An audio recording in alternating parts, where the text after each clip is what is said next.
welcome our Nashua ETV audience to Stellos Stadium in Nashua, where tonight it's the home of the Nashua High School South Purple Panthers as they play host in a New Hampshire Division I boys football game to the Lancers of Londonderry. Londonderry has won the state championship in years long past, but this year they are struggling mightily. The Lancers are winless. Hello everybody, I'm John Collins along with Ron Welliver, our assistant football coach from Nashua High North and football analyst extraordinaire. Ronnie Welliver rejoins us here on Nashua's ETV to help us bring some color to this game between the 4-1 Nashua South Panthers and the 0-5 Londonderry Lancers. And Ronnie, if there was one game on the schedule where South could maybe prepare with fried chicken and root beer and video games, wouldn't this be the one? If you read what Scott Knight has to say, this is a trap game for South. It can be. Londonderry last year, South was coming up with a big regular season victory over Nashua North during the regular season. Came in against Londonderry, and Londonderry beat them 44-41 last year with Sean O'Gorman, who's dressed tonight. Shocker. 5 touchdowns. It was a shootout. With Londonderry, I remember at the North game seeing the score of 41-3. Something like that. South came all the way back and almost pulled it out at the end. And South is not going to take this game lightly. Yeah, Londonderry's 0-6. They're coming off a tough loss to Central, one of the Division I better teams. 14-10 loss just last week. So Londonderry right now, John, is at the top of their game. They're 0-6 overall, and they're hungry. It's funny you said 0-6, Ronnie, because when I look at the NHIAA website, there's a couple of scores missing when they go outside the division. Oh, that drives me nuts, John. You go on, you try to see some scores. What does it say? SO. If anybody out there is listening from the NHIAA, would you just put the score in? We know it's not a division game. Or a shutout. We know it probably does. What does SO mean? What does SO mean? I don't even know. Score only? I mean, come on. Yeah. Put the game score in so you can see how they match up with other Division II teams or maybe a team out of state. Yeah. Like try to find, if you don't see the Pinkerton, they're playing Brockton tomorrow. One of the top teams in Massachusetts. We won't see the score unless we go online. Go on to NHIAA, they won't have it. Drives me nuts. If you're out there listening, NHIAA, would you please put the scores in? Thank you. Point made. I'm off my soapbox, John. Ronnie's talking about the NHIAA.org website. Go on it. Yeah, you'll see what he's talking about.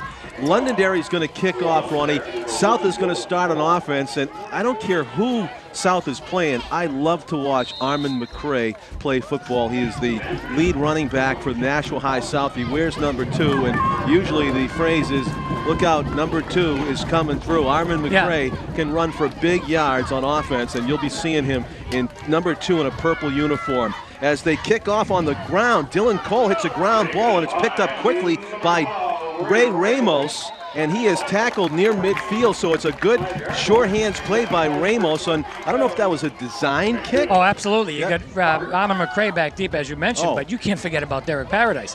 If they double team McCray, Paradise will run wild. They both were deep. Anybody in their right mind is not going to kick deep to those two. Great point. Two great senior running backs. And there is I'm wondering who the quarterback. I've heard of an injury, John, through the grapevine of quarterback Trevor Knight in practice, but I heard today he might be out there, and yes, he is starting the game. Not sure what his injury was, a practice injury. They go right into trips left on the spread. He is in the shotgun, Trevor Knight, and there is a player in motion. That is Connor Rogowski. Whistle just as the ball is snapped, and that usually means something against the offense. I believe one of the offensive linemen jumped, John, as Rogowski went in motion, and he was actually going to lead the block, and it was a handoff to the right side. Most of the linemen was stepping right. They're going to try to run the ball right off the bat to McCray. You can see it setting up for that because it was a handoff. They kind of gave away the first play. Do you change it now? They already did. They already changed their formation. They'll probably give it to McCray again, though. McCray is the lone setback in the backfield with Trevor Knight. Knight's going to scramble out of the pocket, fires it on the run. It is complete, and he was catching it on one knee, which means he's down on the catch. So it's too bad he went to a knee, John. He had a big gain coming up. One guy to beat for a very, very long game. There that was Rogowski. That was Ray Ramos. Yeah. They play college rules as far as when you're down. Yes, knee is down, you're down. Do you have to have 1 foot in bounds or 2? I mean, 1 foot. 1 foot, just like college. Yep. Okay. Are you in favor of that or against that? Like that could have been a big gain if it was a pro I'm in favor of that. I'm okay with that. There's a swing pass to Paradise. He catches it and he's knocked out of bounds, and it's going to be well short of the first down. So it'll bring up third and the full 10 yards to go, it appears. Londonderry's defense starting out with a 4-3 with 2 deep guys and 2 cornerbacks, challenging Nashua South to run the ball as far as I'm concerned. Yeah. Now they're going to a 5. Now they're in a 4-man line still. South hamstringing themselves to begin the game with an illegal procedure penalty that made it 1st and 15. Now they got 3rd and 12 here as Trevor Knight is in the shotgun. Rogowski's in motion. The keeper, he's got an option. What speed by Knight. He breaks through the pack and he comes out to the 40, the 30, out of bounds. Trevor Knight with more than a first down as he rambles for about 20 yards. Well, all it was Connor Rogowski going in motion left. They faked the handoff to McRae, who's a great runner. It's going to take some of those linebackers in. Trevor Knight did a basic option left with Rogowski as the pitch man. Trevor cut upfield. Obviously, whatever injury he did have, John, it's not a leg injury. It's a myth, it looks like to me. That was great running. Here's a quick swing pass to Paris outside. You saw some puddles kick up over there on the far side of the field, but this field turf, this great surface here, Mata Field at Stellos Stadium, is holding up well in the conditions, would you say, Ronnie? I haven't been down on the field myself. I went down a little bit. It's not bad at all. I mean, considering the rain we had all day yesterday and all day today, and the footing isn't that bad from what we see. Big chunk of change there for Paradis. He got about 6. The handoff to McRae. He is corralled in the backfield. No, it was Knight holding on to it. Knight, a little bit of deception there from my point of view anyway. I thought McRae had the ball, and so did one of the defenders for the Lancers, but that is shy of the first down. So they're using McRae right now, John, as a decoy, it looks like. And he pulled the cameraman on that one, so to speak. Right. I think he was going to get the ball on the first play of the game. That got foiled by the penalty, so that was a fake handoff to McRae, who may get the ball now on 3rd and short.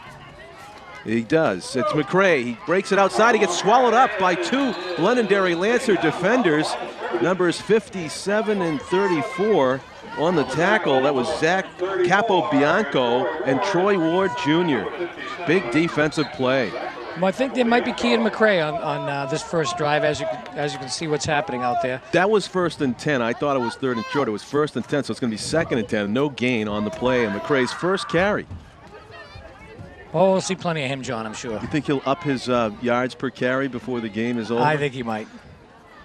2nd and 10. Knight is going to hand it off to McRae, who again gets tackled as soon as he gets the football by Ward, Troy Ward Jr. I wonder if Troy Ward is actually moving with McRae or he's moving to the snap of the ball. We're not sure, but they may be keying McRae.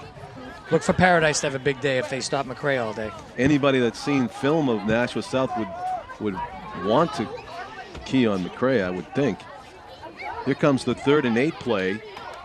Pass over the middle, off the fingertips, intercepted at the goal line. And it's going to be run back by Vincent Perilla. Perilla's out of bounds at the 25. What a big play by Perilla. Wow. A fake handoff, a slant pattern to Rogowski. Off his fingertips, Perilla was right there to make the play, and that's a big play for Londonderry. It sure was, off the fingertips of the intended receiver. I'm not sure if it was, I thought Paradis was pass blocking. I'm not exactly sure. It was Rogowski over the middle, Rogowski, yes. Off his fingertips. It is a warm night out. It's a pass that was hard thrown, but you expect it to be caught, do you not, Ronnie? He doesn't throw like a sophomore, John. I'll tell you, Trevor Knight throws the ball hard, and he should have been caught, but it was a tough play, reaching out. Londonderry's goal now is to control the football to keep it away from McRae and Paradise and Trevor Knight. Heads up play by Perilla with the interception and a run back of 22 yards. It is 1st and 10 for Londonderry at the 22. Breaking outside, Sean O'Gorman has a first down and more. He's to the 40, he's to the 50. He's got one player to beat. Rogowski catching up to him from behind and tackling him at the 28-yard line was Matt Dietrich.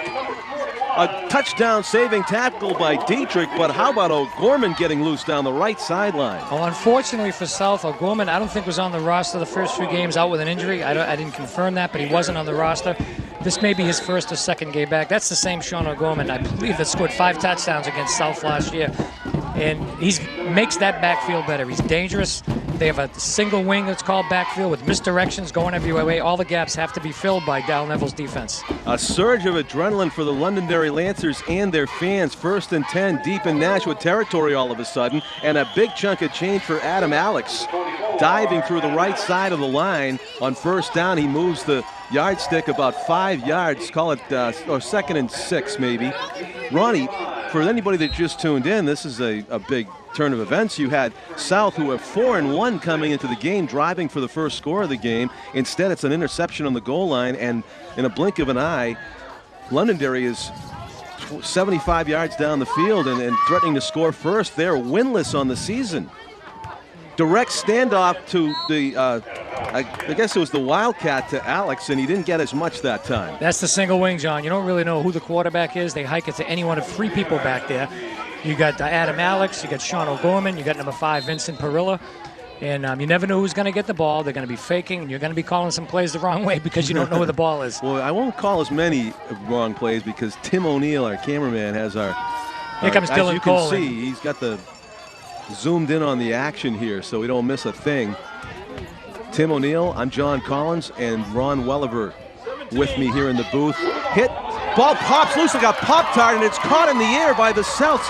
Ray Ramos. Ramos racing down the sideline. Is anybody going to catch him? The 20, the 10. Ray Ramos is going to go 80 yards for an interception return or a fumble return for a touchdown.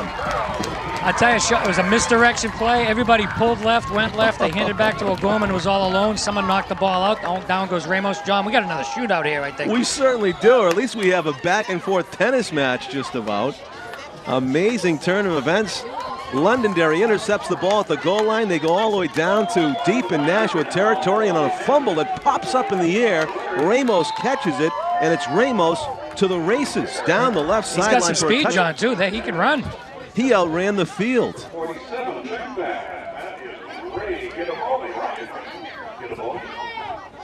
The extra point attempt now by Nashua South. That's a freshman, Ryan Gudaboni. And it is blocked. It's the son of Bob Gudaboni, former fullback of Nashua High way back in the 90s with those that big backfield, John Rank. I'm glad you gave me the pronunciation. Gudaboni. Gudaboni. You know, that's a story because South has a tremendous kicker who obviously is not kicking tonight, Chris Dennis. Maybe he was tired from last week. We've been over that a few times. He did a tremendous job. I wonder if they're giving the freshman a shot, or he might be injured for all I know. We didn't get the injury report. Chris Dennis usually puts on a show, a kicking show, before the game. He'll try 50-yarders and sometimes make them because he's got a tremendous foot.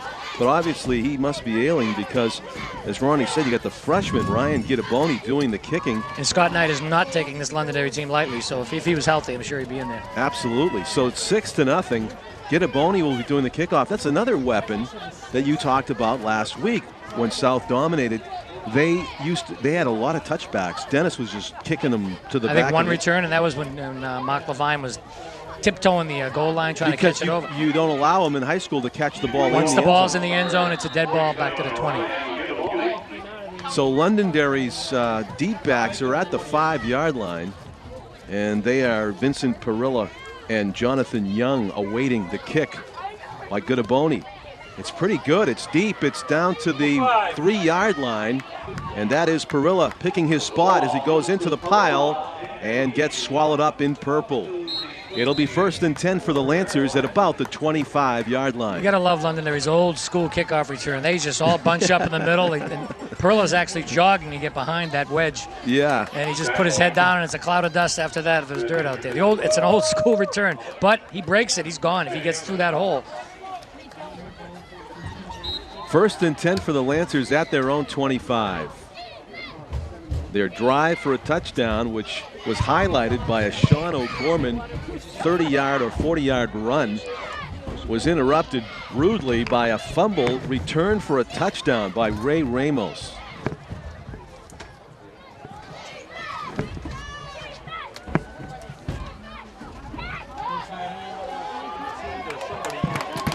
Very little yardage on the carry up the middle by O'Gorman. So they've maybe found a way to, or at least they're aware of O'Gorman now, not let him romp off on his own down the sideline as he did before.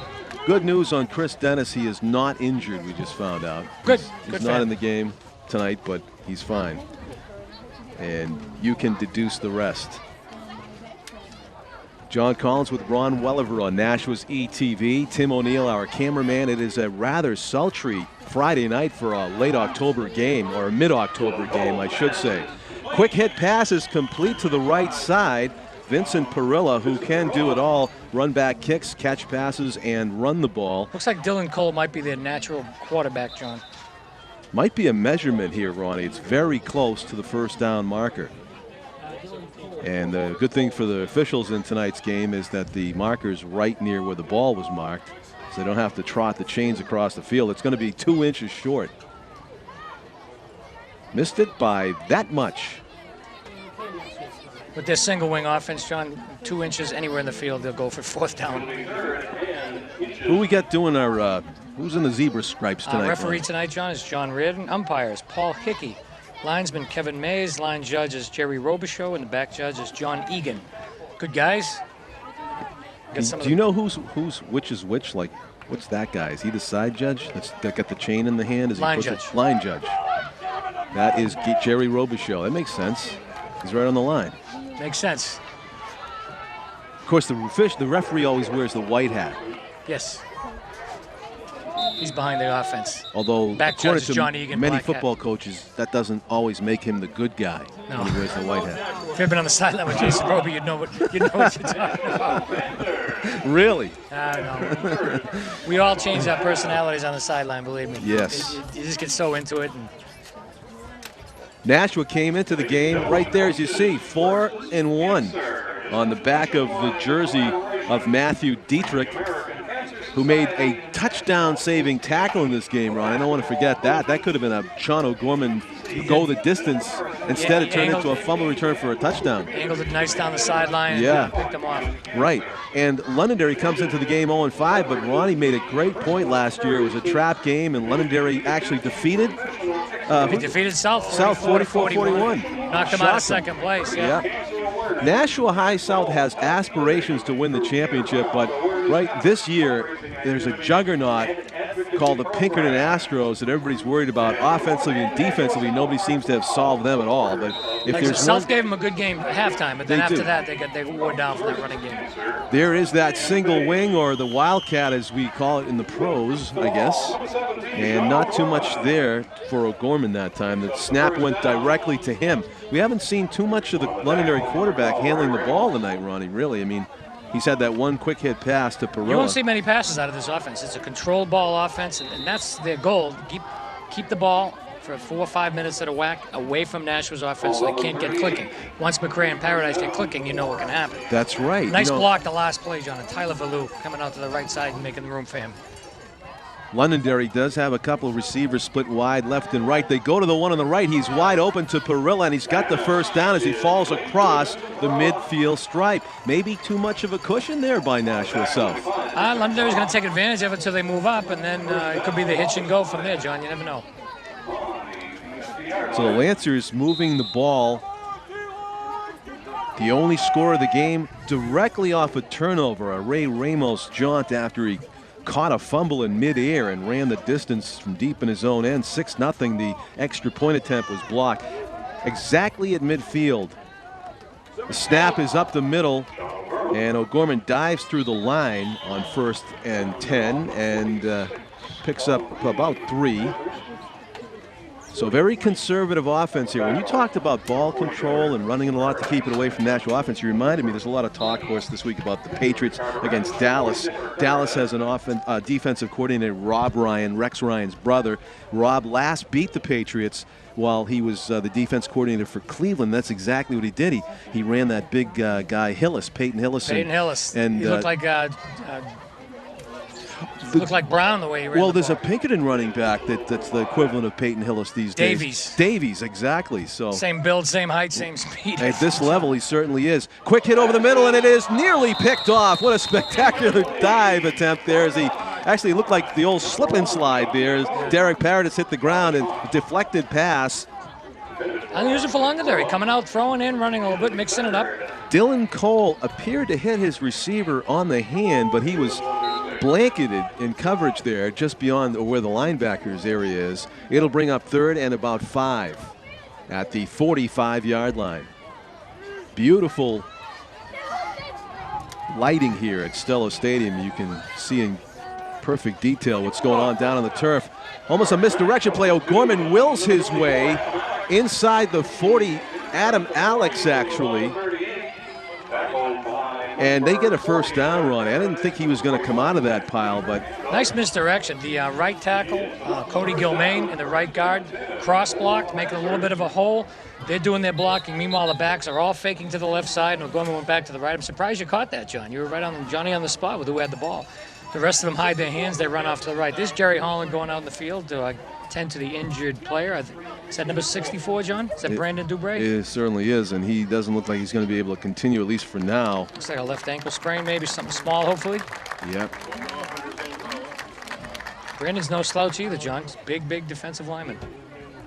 The particular roster I have doesn't have the heights and weights because it's the nice big print roster. I'd say 5'11", 245. Digest big print. Yeah. You think? Oh, you're gonna just go call it? You're probably right. Yeah, not bad. You'd make some money at the carnival. I'm talking about Jerry Holland, not the player. Oh, yeah, no, I know. I'm kidding. Well, we got some, the heights and weights are always exaggerated anyway, but we just got to pass. Who makes this? Vince McMahon? Does he make the? I was right. 5'10", 242, John. Right on the money. Perfect.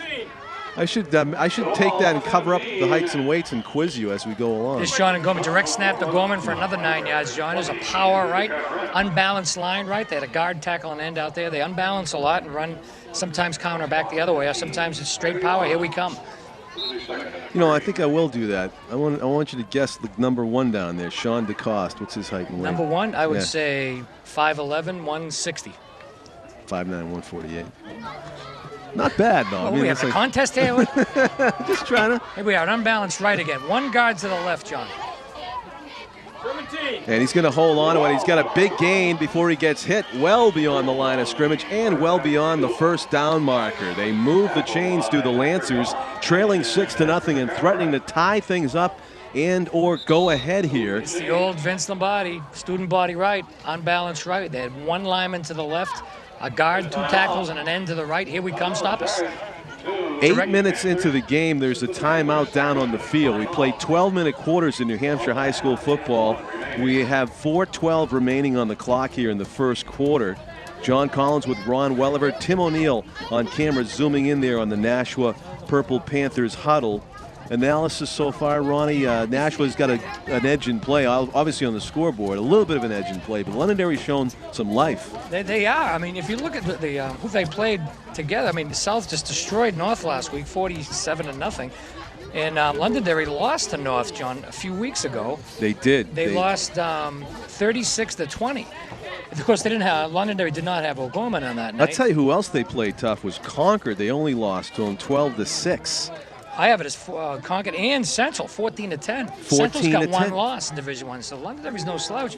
Last week it was already 24-0. I hate to say it, but when you talk about that, 14-10 and 12-6, and they're almost due for a win here tonight. They're almost due for a shutout. I mean, to come out of their Londonderry's not in that locker room with their heads down saying, oh, crap, we got to play South. They're out there ready to play. They think they can win, and they're playing like they can win.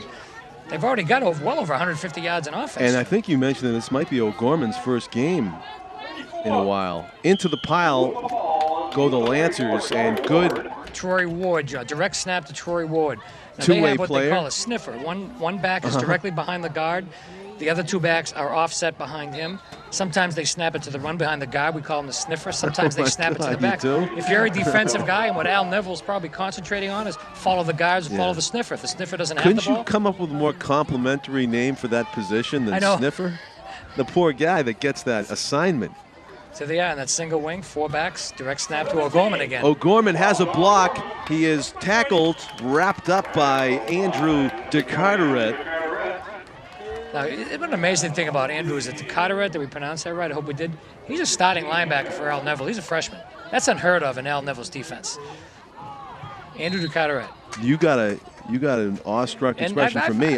You're right. I've seen Al Neville defenses. That is something. And Al Neville, he's very close to his kids, but he acts like he doesn't like anybody. This kid is the real deal because, number 1, Al Neville's starting him, and number 2, he likes him, from what I'm hearing. Wow, we could be seeing number 20 for 4 years at that rate. Well, if he's a freshman starting linebacker for South and Division I football, I can imagine what he's going to be like in a couple of years if he stays dedicated. What do we get for height and weight on Andrew DeCarteret, number 20, as a freshman?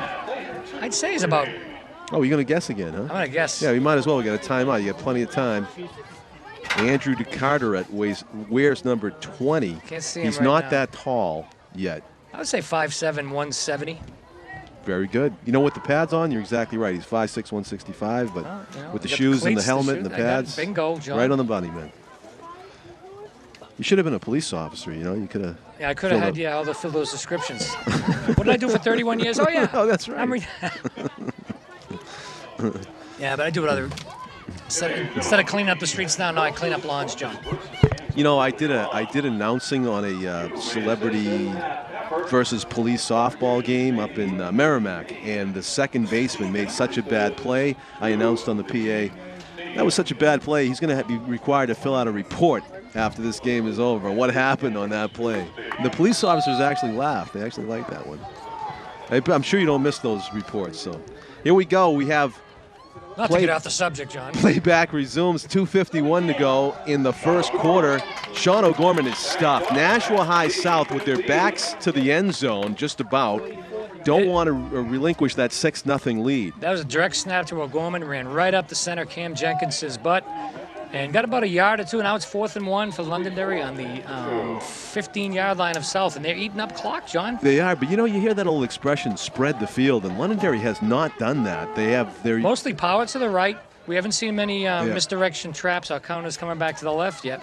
They're setting it up, so that's what their offense does. The field is 52 yards wide, but they're only using about 10 yards of it. They got a pass. Throw to the right. It is nearly intercepted as Paradis bumps off the receiver, Perilla, and Dylan Cole's pass. He actually hesitated, and I think it cost him. It did, and very surprising that they tried to pass there, John. The way their ball control offense, they took 4 or 5 minutes off the clock on that drive. And but I like to see Londonderry mix it up a little bit. I'm a passing guy. I like to see some passing. You know, if I'm the quarterback's coach or the head coach of Londonderry, I might ask Dylan Cole, why did you hesitate? He's the only receiver he might not have in had the a zip grip. code. Maybe he didn't see him. Maybe he didn't have a grip, yeah. Big lineman over there with his mitts up in his face. Who knows? Right. He was open for a moment, but Paradis closed in and nearly got his hands on it. But it is a turnover as Trevor Knight pitches to McCray. McCray is going to be tripped up short of the 10-yard line. Terrific defensive play by the Lancers' number 2, yes, Connor Richard. Senior Connor Richard, but nice play all the way from the other side of the field, John. They faked a hand dive to Paradise with McCray in motion.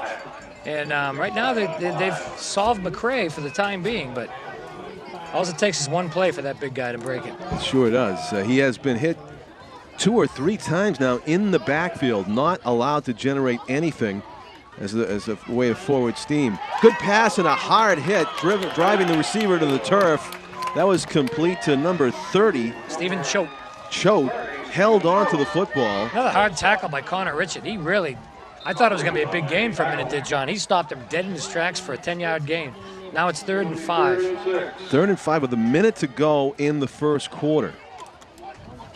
Ball placed at the 20. Trevor Knight calling signals, has Rogowski in motion, fakes the handoff to him, rolls right, throws right, complete to McCray, and it is a first down to the 26-yard line.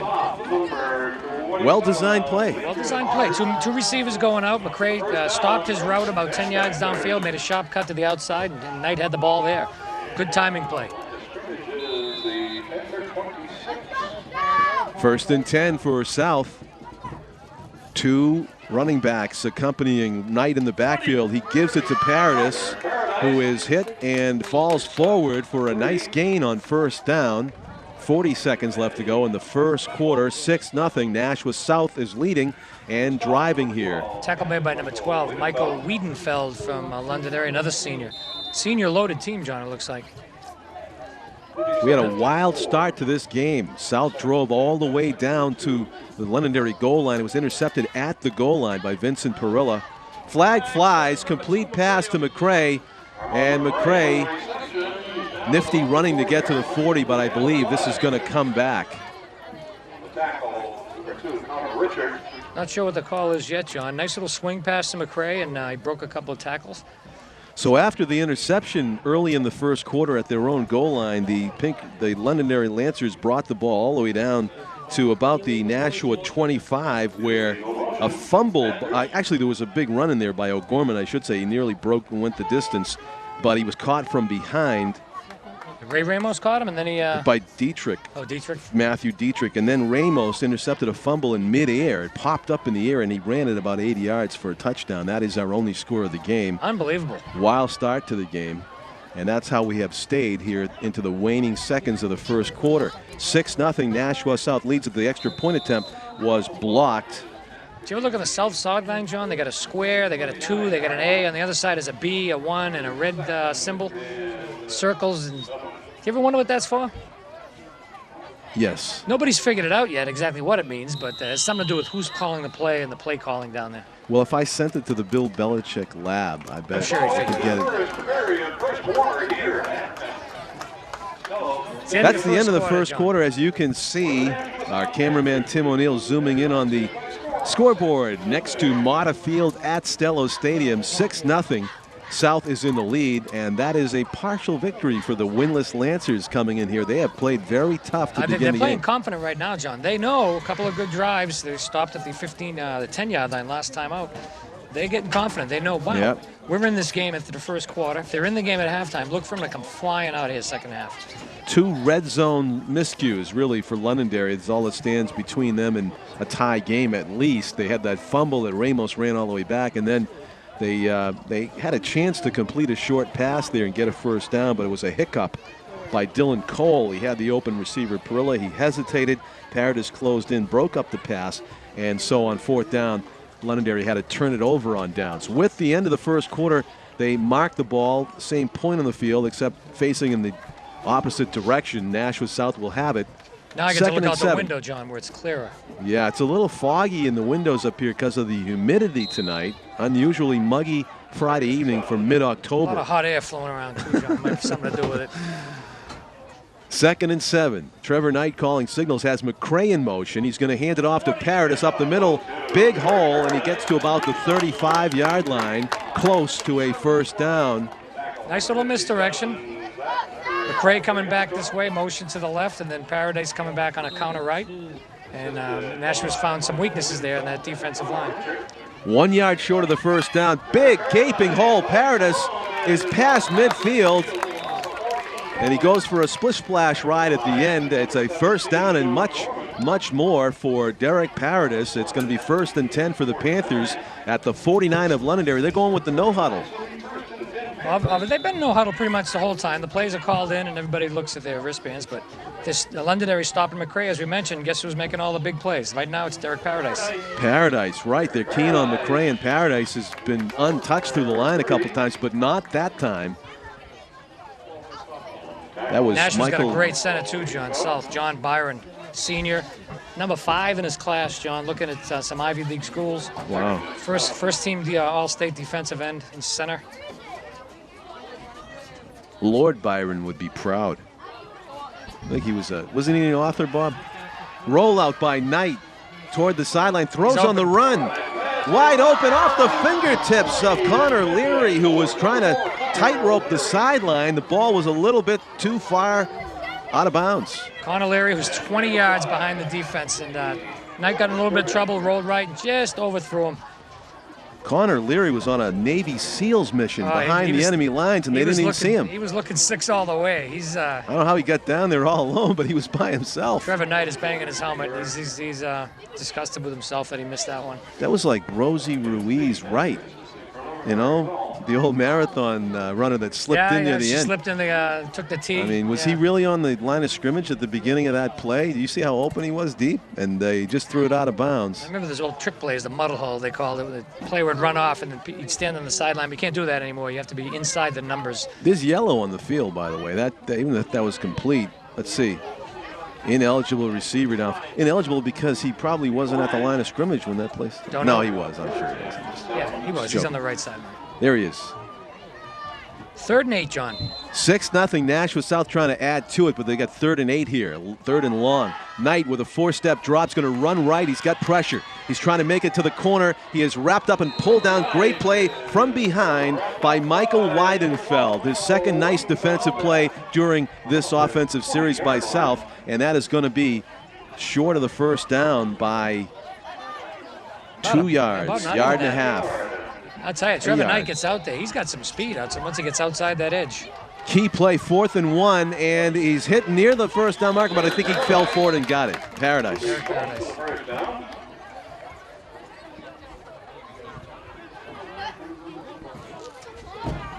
And our referee John Reardon's gonna eyeball it and say first down. So that will move the chains. South getting just enough there to keep the drive alive. 10:20 to go in the first half. South leading 6-0. A wild start, but it's become a defensive struggle, or an offensive struggle, I should say, with only 6 points up on the board. Knight, three-step drops, going to throw it down the field to the left to the end zone. He had a receiver down there, Ray Ramos, with a step, but it was just a bit overthrown. It's a nice throw by Trevor Knight, just a little bit too much juice on it, John. Yep. And the coverage was pretty good down there by, it's number 2. Connor Richard, who's having a pretty good game for Londonderry, John. Made a couple of nice sticks so far, and he had pretty good coverage on Ramos on that one. South trying to open it up there on a first down bomb. It's 2nd and 10 after the incompletion. Derek Paradis, the lone setback. McCray's in motion. He's going to go behind everybody. It's a pitch to McCray. And is there a whistle? I believe there was, John. Everybody seemed to stop playing. I think they thought Paradise had the ball. Might have been an inadvertent whistle. They fooled you on the handoff. He puts it right in his belly and rides him into the line. Might have been an inadvertent whistle. I think you're right. I think one of the officials got totally fooled and thought Paradis had the ball. And one of the officials, there are 5 of them out there, and they all have whistles. Or 4 of them out there, and somebody might have said, "Hey, we thought that was such a good fake." I'm surprised that doesn't happen more often, you know? Well, they fooled you twice, the referees once. Well, I actually had that one. I said it was a fake to Paradis and a pitch to McCray. Right. Yeah, the referee was fooled on that. Right, but... cameraman's the only one, Johnny, on the spot tonight. Hasn't missed Tim one yet. O'Neill had it. That's the only reason I had it, because he zoomed in on the backfield and... Just till they're right on Paradise on that pitch. They're going right with him. Not Paradise, I mean McCray. They actually spotted the ball where Paradis was tackled, and he never had the ball. It's 2nd and 9. Sprinting out to the right is Trevor Knight. I want to go back to that in a second. Trevor Knight, flag flies as he refuses to go down. That one might be against the defense, or is that an illegal player downfield? I saw one of the guards there. Well, there wouldn't be downfield. There's no pass, John. As long as there's no pass, they can go all the way down the goal line. I thought I saw Jesse Diaz about 10 yards down the field. That was a planned sweep, I think. Inadvertent whistle. Hold against Nashua South. They just played the down over, John. Well, I thought because of the incompletion on the bomb, it was 2nd and 10. They see where the ball was marked there? Yeah. It's like a yard. 2nd and 9. They did the play over. You're right. They gave a yard somehow. They blew the ball dead. They thought Paradise had it. They said Paradis had it, even though they gave him a phantom 1-yard gain and said that the handoff, the pitch to McCray didn't count. But that was bizarre. Anyway. That's like South playing an inadvertent football and running down the sidelines. They give us a touchdown. Yeah. Same thing. Big penalty there. It's going to make it 2nd and long here. 2nd and Londonderry 20. hanging tough. 9:40 left in the second period. It's only 6-0. Londonderry in that 4-3 covered 2 deep defense. In motion, McCray gets the handoff. No. Yes, McCray has it. He's hog-tied on the ankle there, and he gets maybe to the 45-yard line of Londonderry. Didn't say who made that tackle, John. I think it was number 34, Troy Ward. Heard that name more than once tonight. Troy's been playing bigger than his size, let's put it that way. You know, they're not a big defensive line. A lot of players out there playing both ways. So Nashua's trying to wear them down with McCray and Paradise, and hopefully we get a break here. Knight in the shotgun. McCray is the one in motion. McCray has the handoff, and he's trying to find sideline. He gets wrestled from behind again. 34, Troy Ward Jr. We've said that name a lot, number 34 for the Lancers. Well, Derek Paradise put a great block on sophomore Aaron Gaudet of Londonderry. And without that block, that would have been a 2-yard loss. Nice block by Derek Paradise. Ronnie, this is our very first punt for either team in this game. Who knows what's going to happen here, John?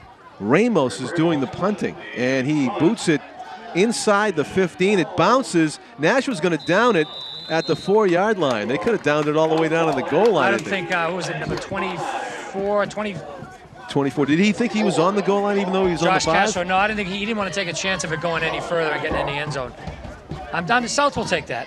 They should have worked. Well, 5-yard line. That's a 95-yard tall task for Londonderry here. If Londonderry does control this ball, they're going to eat up 7 minutes, John. If they get we might be into halftime. If they get past the 20 of South, they just may eat up this entire second quarter. Right. If they do score here, as Ronnie said, they are total ball control. They don't throw it more than 5 to 10 yards. They're going to eat up a lot of clock in order to go these 95 yards. Of course, Nashua's hoping for the 3 and out, and that'll leave them plenty of time to double up on their 6-0 lead.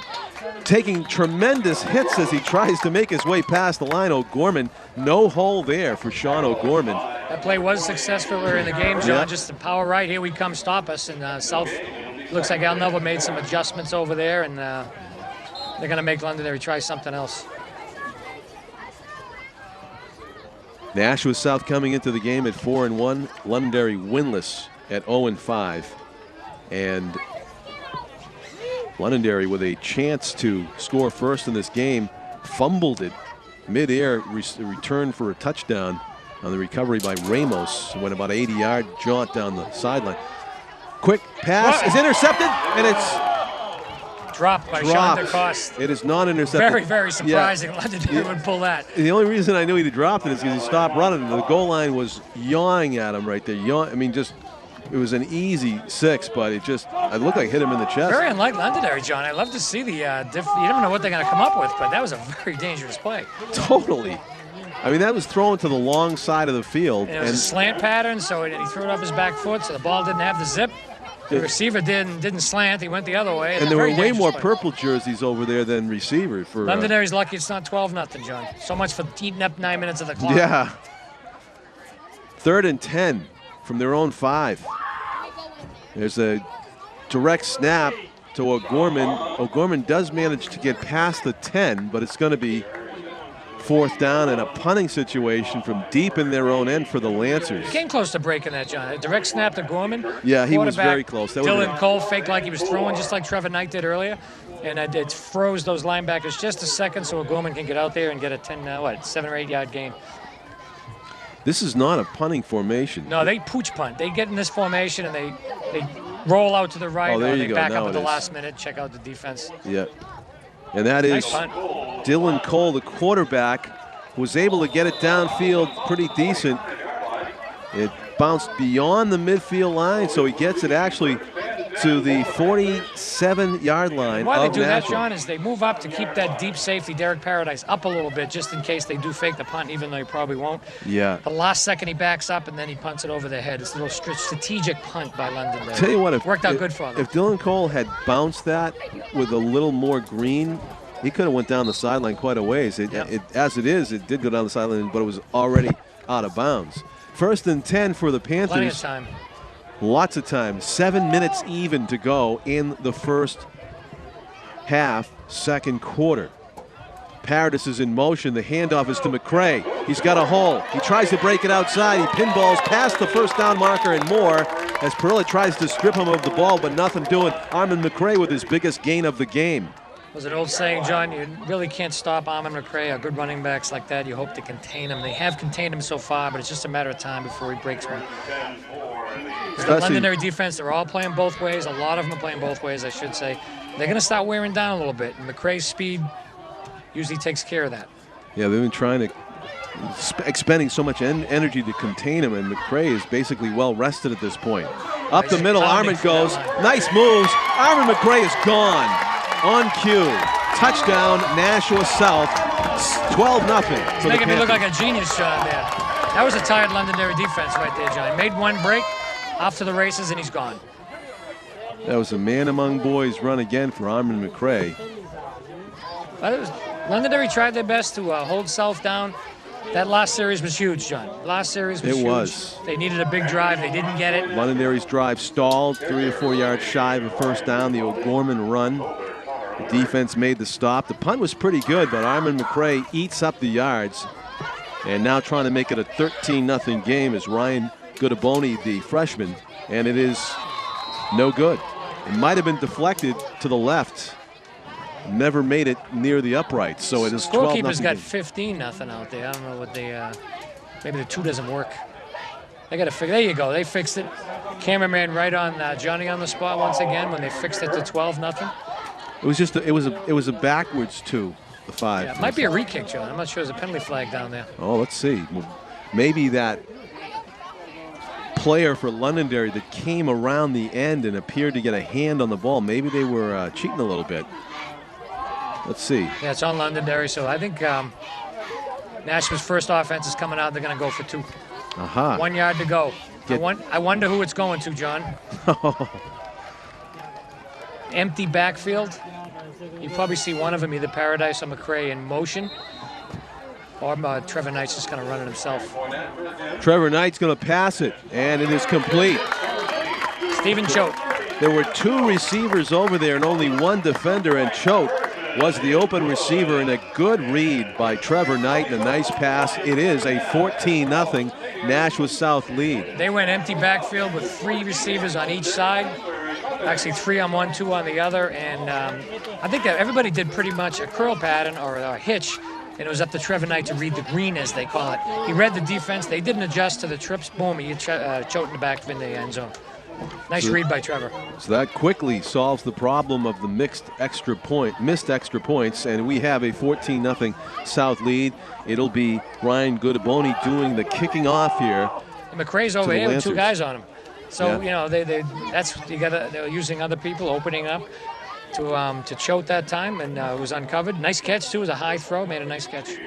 We had a wild start to this game, Ron, and now it's sort of like more of a traditional game, but there's still 6.5 minutes to go in the first half. We have a kickoff here. Who knows what's going to happen? Londonderry better be careful, because if South gets the ball one more time and they explode into 21-0, they're going to be either back against the wall. Another key possession coming up here for the Lancers. This is huge. But I was getting at the fact that maybe they can rip off. That's a bounce off of the receiver's pads, and Londonderry is going to be fortunate to retain possession here at their own 26-yard line, 1st and 10.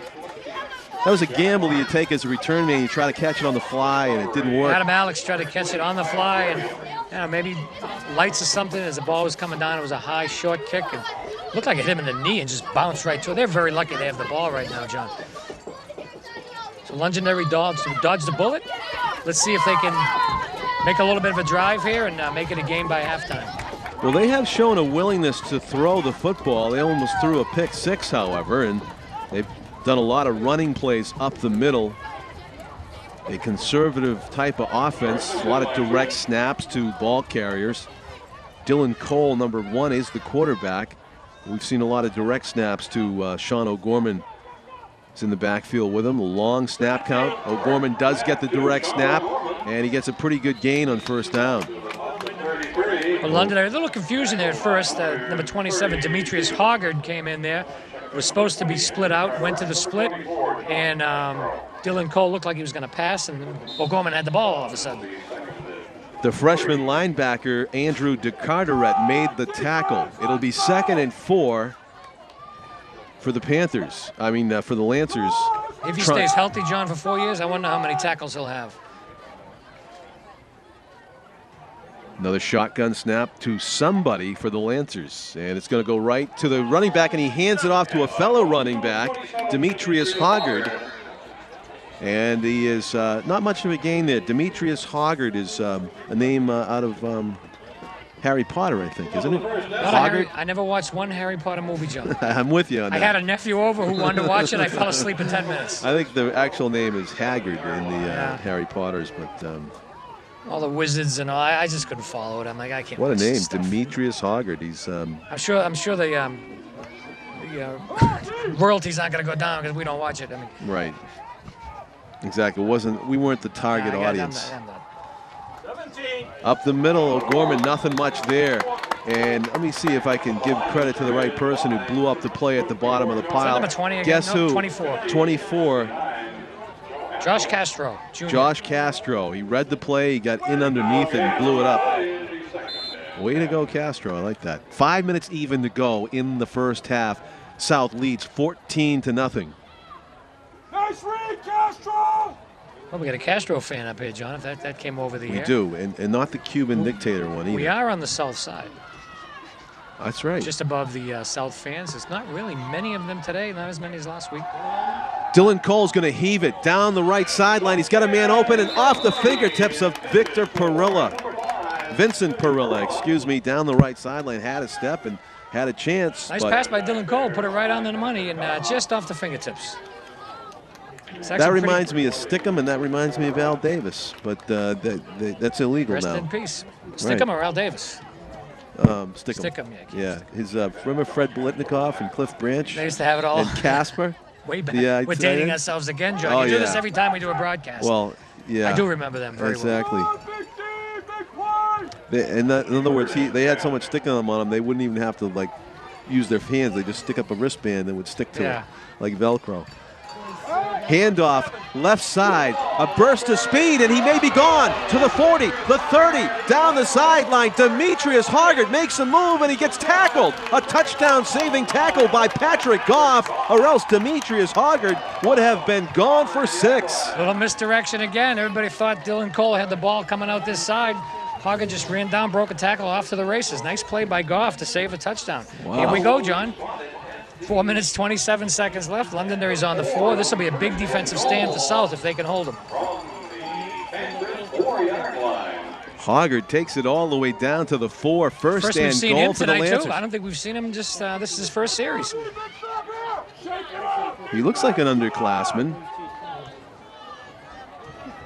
He's a senior, John. He is a senior. Yes, he is, according to this anyway. He's heard from now, and that's a whistle. That's probably going to go against the offense. So Lancers in great position to cut the lead in half. May have sabotaged themselves a bit here by... There's a direct snap and a counter from Hoggard coming back from the right to the left behind the guard, and they blew the whistle before anything could happen.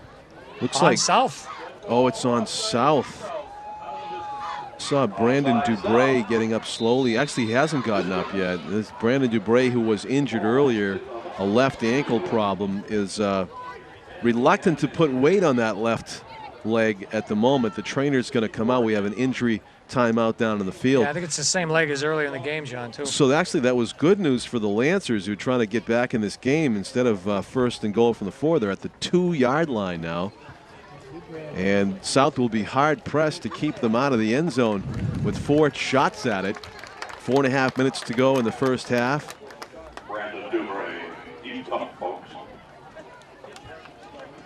I wonder if he'll be back in, John. That's twice he's limped off.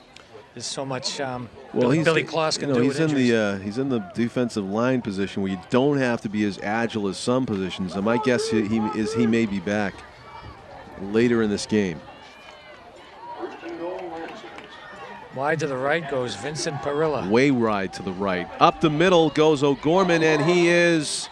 Touchdown, John. Into the end zone for a touchdown for the Lancers. Huge drive by Londonderry. That was a big run by Hoggard. Made that offensive series. They didn't eat up the clock like they like to do, but they got the big play. We've got a football game here. It is 14-6 with the extra point to come. 4:22 left in the first half. South has time on the clock, and McRae in the backfield. You only need a few seconds really to strike. But he's coming into his own now too, John. Extra and there's point. Looks like wide left. No good. You're right. You know, an amazing thing was it looked like, I don't know how it wasn't blocked by, it looked like Kevin Shea, number 88, who came around the end and went right by him somehow. So it'll be 14-6 as the Lancers will kick off here. If they do score again, they'll probably go for 2. But that was a big 2-point conversion that South scored. Absolutely. Oh, we'll find out how big it is, I guess. I'm still skeptical that South can hang with Nashua's offense for another. Oh, you mean Londonderry? Yeah. Londonderry can hang with South's offense for another 28 minutes of this game. 4 minutes to go in the first half. Deep with Derek Paradise going out there is senior Sean DeCoste. They moved McRae up to line 2, so if they squib it, South's going to try to get the ball in McRae's hands. They kick it deep, they got to deal with Paradise. So Londonderry's looking at the field. They're probably going to squib it to the left, John. That would be my guess. South's only loss of the season to Pinkerton, 56-14. They defeated Memorial 31-6. They defeated Concord 34-13. South playing here against. How do they do against Lowell, John? What does your form it say? Says that? SO. SO? The NHIAA doesn't put on non-divisional scores. Darn score on there. Put it on there. Lowell, they beat Lowell 44-41, John. Oh, thank you. I happened to look it up before we came. Symmetrical score, 44-41. Okay, so First and 10 for the Panthers at their 42-yard line. With the firepower of Nashua South and 4 minutes on the clock, 42-yard line is actually pretty good field position for the South offense, Jim. You know, time is not even a worry for the South Panthers. Number 2, number 40, big worries for Londonderry's defense. That's McCray and Paradis. Also Knight. A little disarray going on in the Londonderry the ball. defense. I'm not sure if they got some injuries. There were just 10 guys out there. And number 4, Aaron Gaudette, sophomore, just ran out for the outside linebacker spot. Maybe he thought he was out of the game. A little confusion, not a good sign, John. Shotgun snap. Knight's going to hold on to it. Nice move. And he's up the middle for a big gain. Great read and great legs by Trevor Knight to get a first down. That was his option. He rides Paradise through the line, looks for the DN. They leave him unblocked. If the end commits to the run, which they have to because the way Paradise and McCray have been running, Trevor Knight made a nice pull for a 10-yard gain. Next break in the action, Ronnie, I'd like to get the names of the offensive linemen up there. That is a lateral pass. It is a running play. McCray, 30, 20. It's a track meet, and Armin McCray is the lone participant. Touchdown. Took him a quarter and a half to wake up, John. And now it's the Armin McCray show once again. Wow. That's all you can say. McCray has that burst, and it's almost like the Maserati versus the and he's fresh. He's not on defense. And these trucks. Londonderry kids are playing both ways. Gosh. Just like Pinkin and Ward down the South offense. I mean, the defense way back when. South offense is wearing them down. McCray's fresh. He's not playing defense that much. Right. He does play defense when he's needed, but he's coming in fresh, and he's just a track meet now. They can't stop him. 20-6. It hit a pole and came back. Just missed it, right? Guidaboni's trying to get that elusive first varsity point. The Boston Bruins feel your pain, Ryan Guidaboni, as the he gets denied by the upright, right? It hit the upright. Hit the left upright. 20-6. It's a 14-point lead. And now we come to another big series for Londonderry. They got plenty of time on the clock. Well, how much? I mean, wasn't it like 4:20 to go when Nashua got the ball? It's now 3:57. 27 half seconds. a minute. McCray. Just simple bubble screen pass to the right. I do want to throw a bone to the offensive line, though, if we can get their names out. The South Panthers offensive line. I mean, they're doing a great job. They do have something to do with it. Oh, I'm sure they do. John Byron, led by the senior John Byron at center. We'll get the numbers, John, soon if I can for you.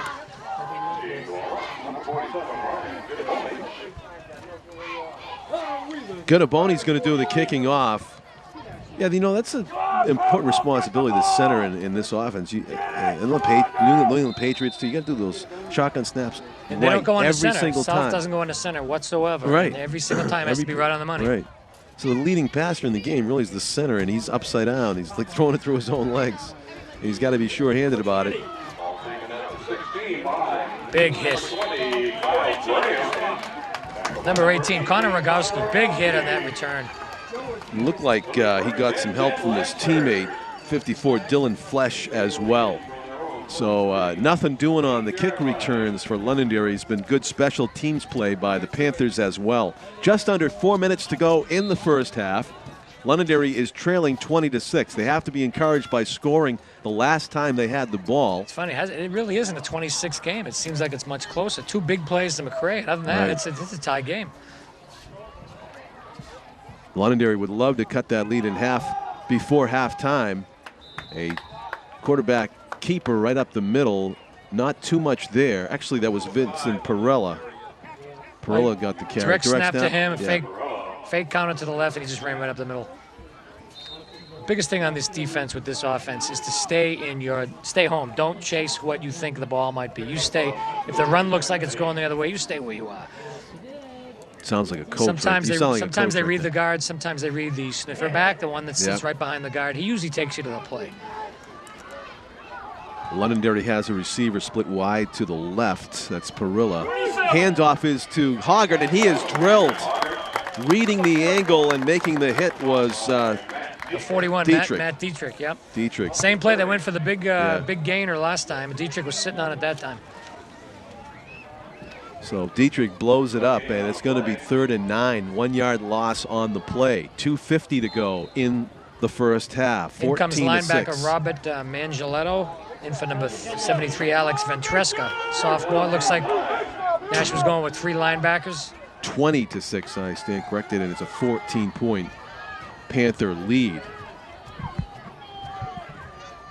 Readjusting his running back is Dylan Cole. Rolls to his right. Looks deep down the field, throws on the run, and it's off the fingertips.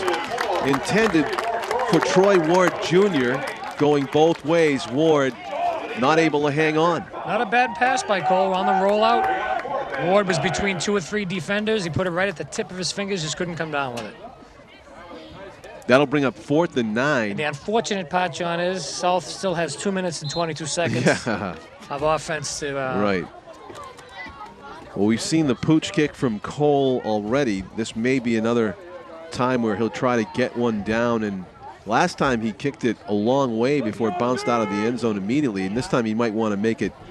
Oh, that might be offside. No, it wasn't.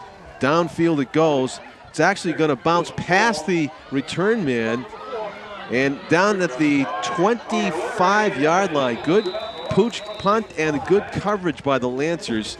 So just basic field position for the Panthers, but 2:11, they still got time. Plenty of time left, John. Plenty of time. Londonderry has to stop McCray in Paradise. Make someone else hurt you. Make Trevor Knight, make one of the other receivers hurt you. That should be their goal right now. They don't want a big play. It's an effective pooch kick that Cole's got. You know, it's not a. You got to respect the fact that they might fake, so you got to move that safety up. He seems to have figured out a way to get the ball to bounce the way he wants it to bounce. Well coached, John. It rained all day today, but this great surface looks great. here. Nobody slipped. It does. Nobody We've seen some puddles and some slip and slide diving plays, but not really affecting the running plays. Trevor Knight bounces off a few would-be tacklers, and he finally gets wrestled to the ground. Forward progress will take him to about the 30. Wait, Trevor's cutting back and forth left and right, John. It doesn't look like there's a foot No, problem not a problem at all. And also, I think because the field turf is newer, the bristles are still long. After, what was it, like 10 years, the old field turf was whittled down to the bone, and that used to be really slippery on nights like this, I think. More slippery, I should say. Not really slippery. This field will be going 10 more years. We'll be talking about it again. Yeah. Hopefully we'll still be here. McCray in motion. Rollout by Knight. Throwing deep down the sideline. He's got a man open. Connor Leary has it complete at the 30-yard line to the 29. Huge pass play with 1:26 to go in the first half. And Nashua goes way down the field. Completion from Knight to Leary. Again, Londonderry had McCray going off to the left for a little swing pass, and they were all watching that. Boom, they beat him deep down the sideline. So about McCray, a 61-yard play. Here it goes again. 51-yard play. 41-yard play, essentially it was.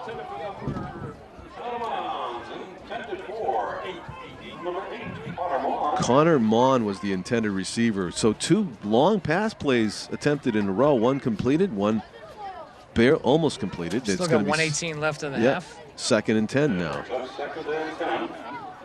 Must be giving McCray a rest with these pass plays.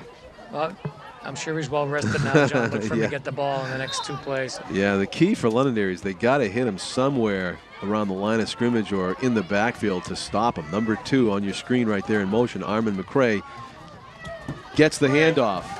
And the linebackers corral him. That'll keep the clock rolling with 1:10 to go. Well, McCray came in motion from the left, made it look like a sweep right. As soon as he got that ball, he cut right behind the big center, John Byron, right up the middle for a nice 9-yard gain. 3rd and 2. The time is more of a factor, though, for Nashua right now. Paradis is going to fall to the ground around the first down marker. I don't know if he got it. They got it. It's a first down. Oh, no, they've spotted back near the line now. So they might want to measure this to know. Okay, so it's 4th and a yard, and if this is incomplete, Londonderry is going to make the stop, and they do. You know, I think they should have got the first down, Ronnie, before they tried to get the touchdown. They had plenty of time. They had 31 seconds left, a couple of timeouts. That's kind of surprising they went for it They like that. made a mistake there. They should have got number 2 out there. They got number 40.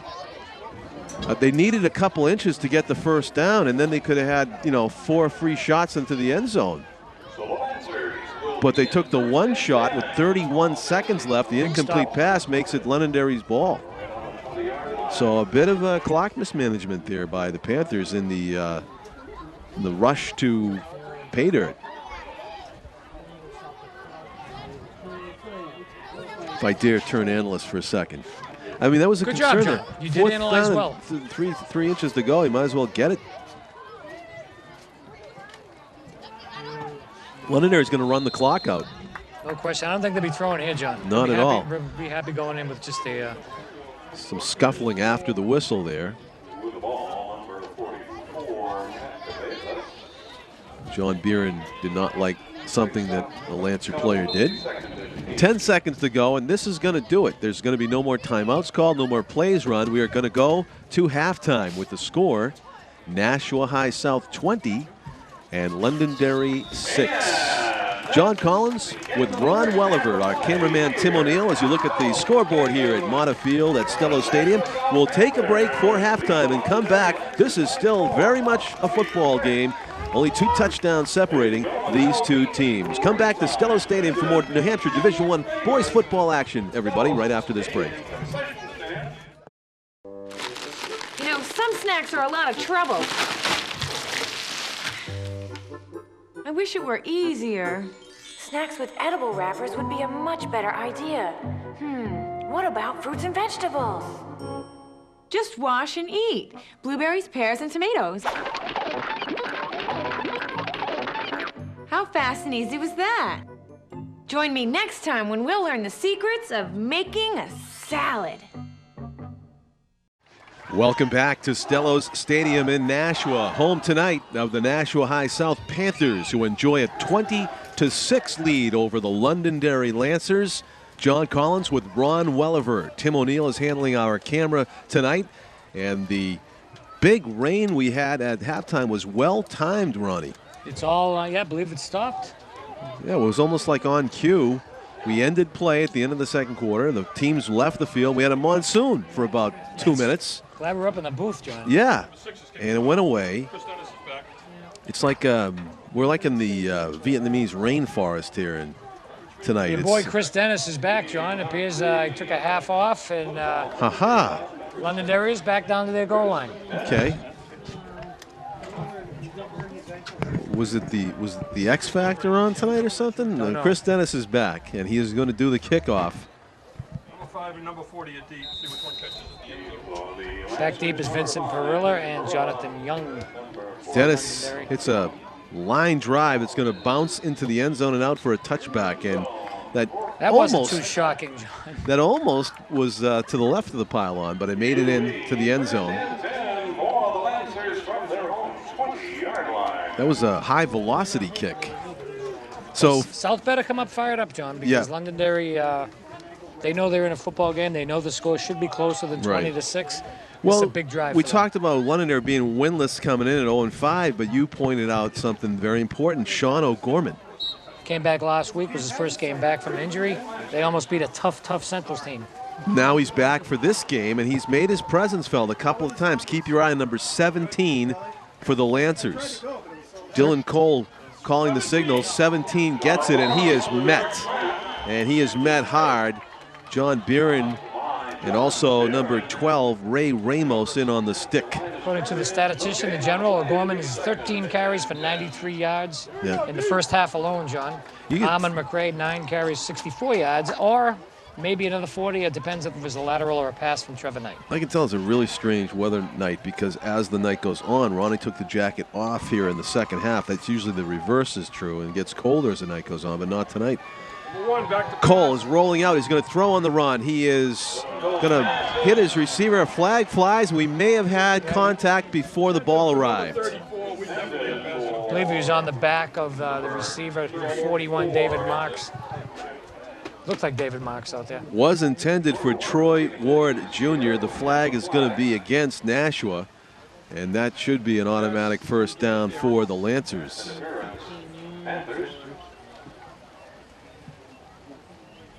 It's always 15 yards in high school and college.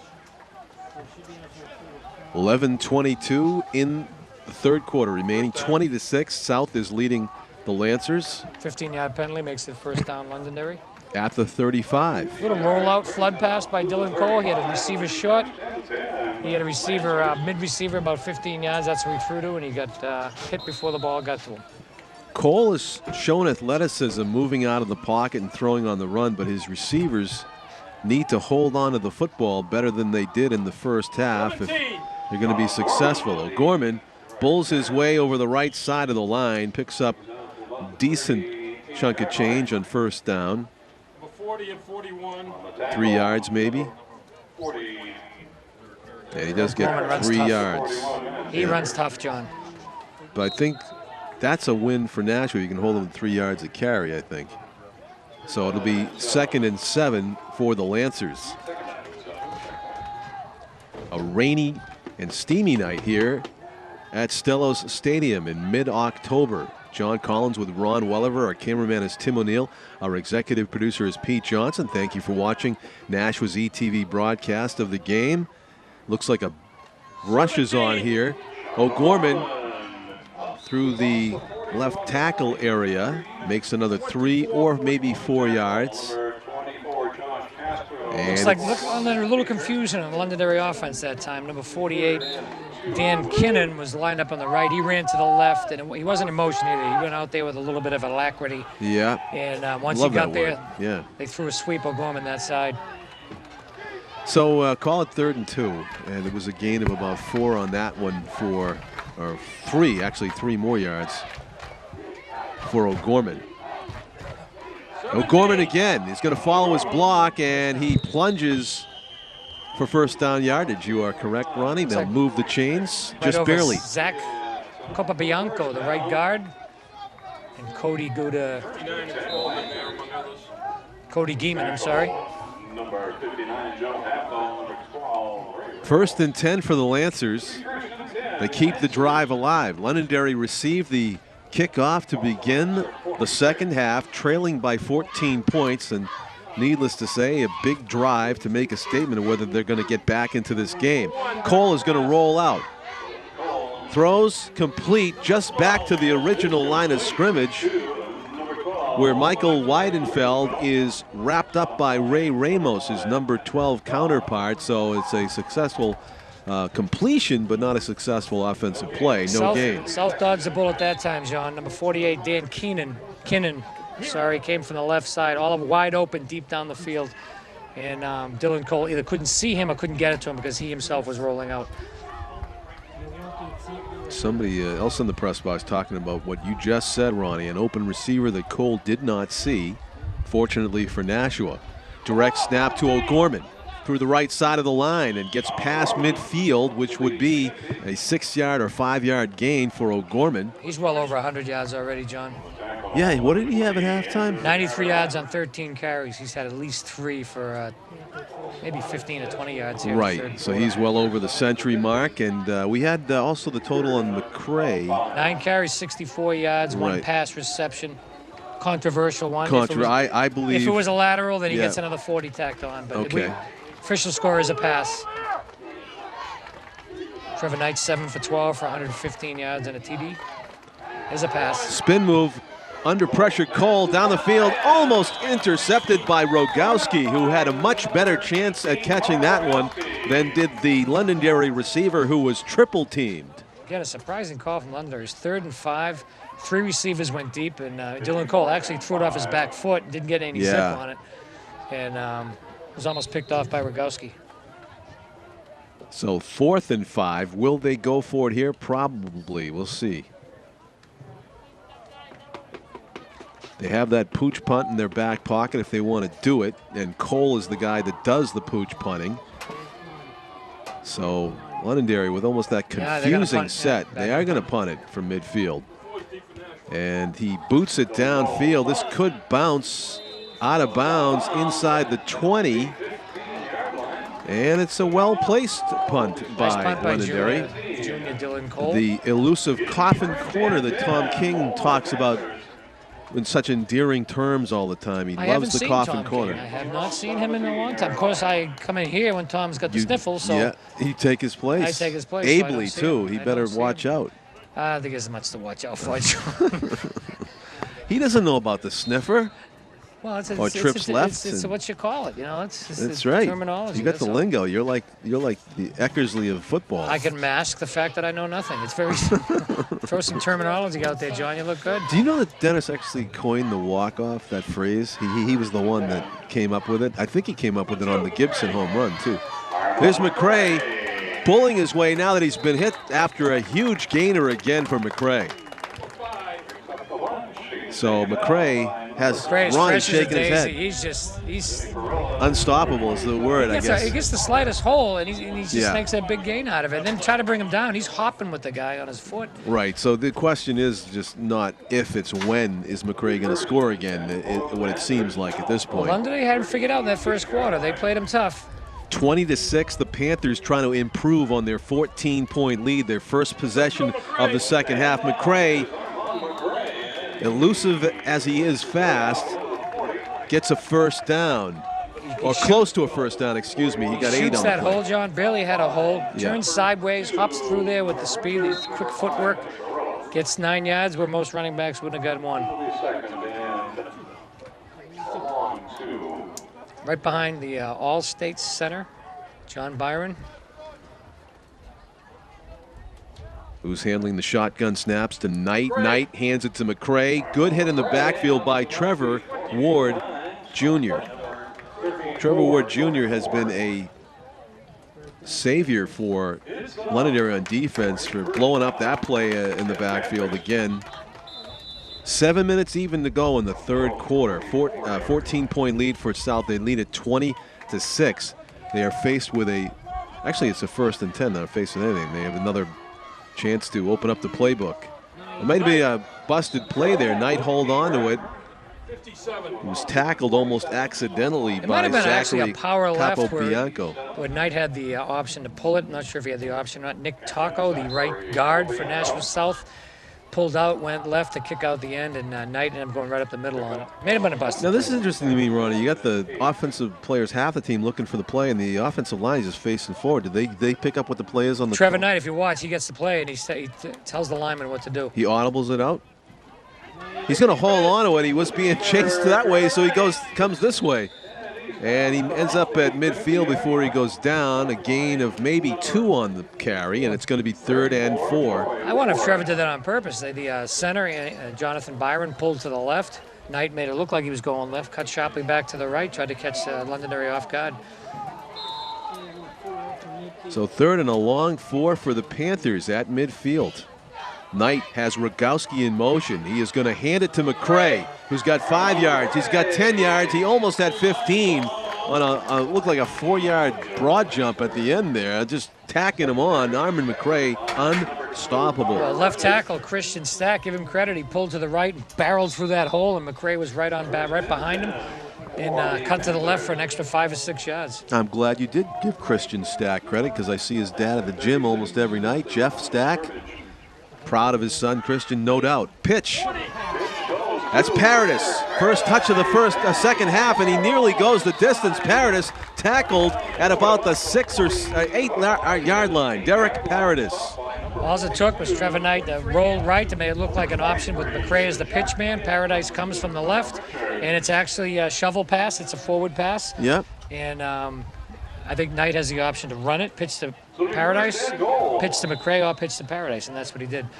The linemen have to know to stay on this side of the line of scrimmage, so it's not illegal man downfield on a pass. Londonderry's defense reeling at this point, but almost a great play in the backfield by number 17, Sean O'Gorman. O'Gorman did break up that running play and stall McCray enough to allow other Lancer players to come up and make a play on McCray. Huge defensive series here, John, for Londonderry. Yeah, this could allow Nashua to put the game out of hand now. They're trying to go 3 scores up here in the waning minutes of the third quarter. 2nd and goal. Knight's going to hold on. He drops it. It's on the turf. And it is Londonderry's football we're seeing the indication. Wow, big play, and holding his left arm in pain is Trevor Knight. Not good for Nashua South at the moment. The ball just came out. It looked like maybe somebody's helmet hit the quarterback's left elbow, and ball just popped loose. Well, he rode Paradise right to the line. I actually thought Derek had the ball. And I'm watching him going through the line, and Trevor Knight pulled it out, and I'm not sure if he hurt his arm actually on the handoff or the hit that came afterwards. Well, you know, he knows enough to hang on to the ball, and it might have been just like an injurious hit that knocked it loose. And you just talked about it, Ronnie. Huge defensive series for Londonderry, and they come up huge with a turnover. Sean O'Gorman in the middle of that one again. They're coming out throwing now. Cole is firing down the right side, and it is incomplete. It was 5-on-5 over there. Patrick Goff Against Vincent Perilla. Contact was made, but it was incidental, according to our officials. Yeah, pass was Dylan Cole just a little bit over his wrong shoulder, and Perilla tried to turn around and couldn't make the play. Nice coverage out there by Goff. Cole's got a pretty good arm, but he has not been able to connect on a consistent basis with any of his receivers. 2 huge turnovers Londonderry has benefited from in this game. One came in the opening drive. They intercepted a pass at the goal line and took a score away from Nashua. And this was a fumble with goal to go for the Panthers here in the third quarter. Complete pass, but heavy coverage and heavy hitting by the Panthers. First on it was Matt Dietrich, blew it up, and then he got help from his friends, and it was not much of a gain on the play. No gain for the Lancers. Set up well by one yard. By Dylan Cole, but like I said, Dietrich stuffed it out and made a big hit O'Gorman, spun away, and then the rest of his buddies came from south, made the play. Cole's looking down the field, and Randy Moss is not out there, Ronnie. It's just he doesn't have any big, tall receiver to pull down these passes, and here he goes again. Cole is running to his right, throwing to his right, and it's off the fingertips of Perilla, a catchable pass. Big and again, the receivers for the Lancers letting down their quarterback, who made a nice throw. Nice throw right on the money. Right on the high side, right in front of Goff. Perilla had the ball, first down. So now it looks like a punt. Londonderry's in big trouble right now. They are. The pressure, like, although the Panthers got to be concerned about their quarterback's health. He was holding his arm as he came off the field, was Trevor Knight. Now the responsibility lays on the shoulders of Dylan Cole again to get off a decent pooch punt here from deep in his own end. The quarterback backs up to the goal line and gets it away. It's partially blocked. Where is it? Blocked by safety, number 63, Robert Manganiello. out of bounds. Manganiello gets credit for 2 points then, Ronnie. Yes, he does. There's the call. He kicked it right into him, is the opinion up here in the booth. And it was a low kick. You know, that's the problem when you do those pooch punts near the line, right? Yep. You get your hands up, you never know. You might get a piece. I think it hit him in the stomach, though, John. It was a low kick. It went right into his gut. So Nashua, let's do some math there. They got a 16-point lead. That's a 3-score. Or that's two score with two the 2 scores, points, but that's a lot. That's a tough task to get. And then they're getting 2 the ball touchdowns too. and 2 2-pointers. And Londonderry's going to probably punt. And they got to, they got to give it up. 22-6, 3:44 to go in the third quarter. A safety goes Nashua's way. As a result of the safety, Londonderry will get a free kick from the 20-yard line. You know, when you see one of these safeties in the NFL, you often see them punt rather than kick off. And my question always was why, and I think the answer is you're not allowed to use a tee. Like if you wanted to They're kick on a tee off right now, John. Oh, well, in the NFL, I don't think you can use a tee. I think the punt is kick. less chance of a run back with a punt. If you get a They nice say high that. punt, if you got a punter that can kick it high. Yeah, but I think you have to actually have somebody hold it. Like, but they allow them to use the tee here. Maybe you're right. Maybe they can use a tee and they just elect to punt. If they can't kick it in the end zone, they're going to get a run back. But it seems like it's always at the 40 when they punt it. It comes down, they get like a 20-yard return. It's going to be great field position no matter what for South. Sean DeCoste. DeCoste is going to go to the right sideline, and nice healthy return of the kickoff there by the Lancers. Brings it actually into Londonderry territory. 1st and 10 for Nashua South. Good field position for South, John. Not a bad kickoff. They kept it away from Paradise, but a nice run back by Sean DeCoste, senior for South. Again, giving McCray fresh legs. He's not running back kickoffs. Yeah. He's on offense. Yeah. He's not even tired yet. There's a lot of two-way players out there for Londonderry. They're not liking their odds here, stopping Armin McCray and the rest of the Nashua offense as they break a huddle. Is that Goff out there? Yes, number 5, the backup quarterback, Patrick Goff's in there. So Trevor Knight is out of the game after taking a hit that caused a fumble last time he was on the field. McCray jukes to the left, again to the left, runs into his own player for a moment and is tripped up. Trevor Ward Jr. with a touchdown-saving tackle shy of the 25-yard line. Fresh legs, John, like we said. Yeah. Very simple handoff right up the middle behind the center, Byron, and unfortunately, made a cut to the left. The hardest hit on that play was delivered by a Nashua player that just happened to get the shoulder pad in the way. But, that's right. You know, funny thing happened on the way to the end zone for Armin McCray, but he is back in the I-back spot where he can do some more damage.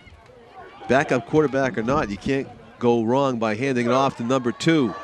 McCray spins his way at the end there for another 3 or 4 yards to add on to a good run, a solid run again for McCray, who is well over the century mark. And we have 1st and 10. The chains move again at the 15 or the 16-yard line. McCray is a defensive coach's nightmare, John. You can put your game plan defensively to stop him. They did that for a quarter. Yeah. It was just a matter of time. In motion is Rogowski. The pitch is to him. Actually, it's Paradis, excuse me, with the pitch. Stumbles his way almost into the end zone. Gets downed at about the 2. There's that little dangerous shuffle pass we saw last year in the Thanksgiving game. And goes right down the line. He's the option to pitch to McCray. A shovel pass it to the... It might be a pre-designed play to actually pitch it to Paradise. Needed to get to the 6-yard line for the first down. He got to the 2. 1st and goal for the Panthers, trying to add on to their 22-6 lead with 3 minutes left in the 3rd quarter. Goff hands it off to Paradis. He is hit and downed at the line of scrimmage. Great defensive play again by guess who, Ronnie?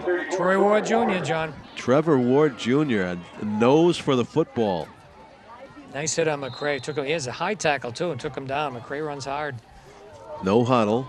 Goff calling signals. Has McCray off his left shoulder. And he's going to give it to McCray. Whistle.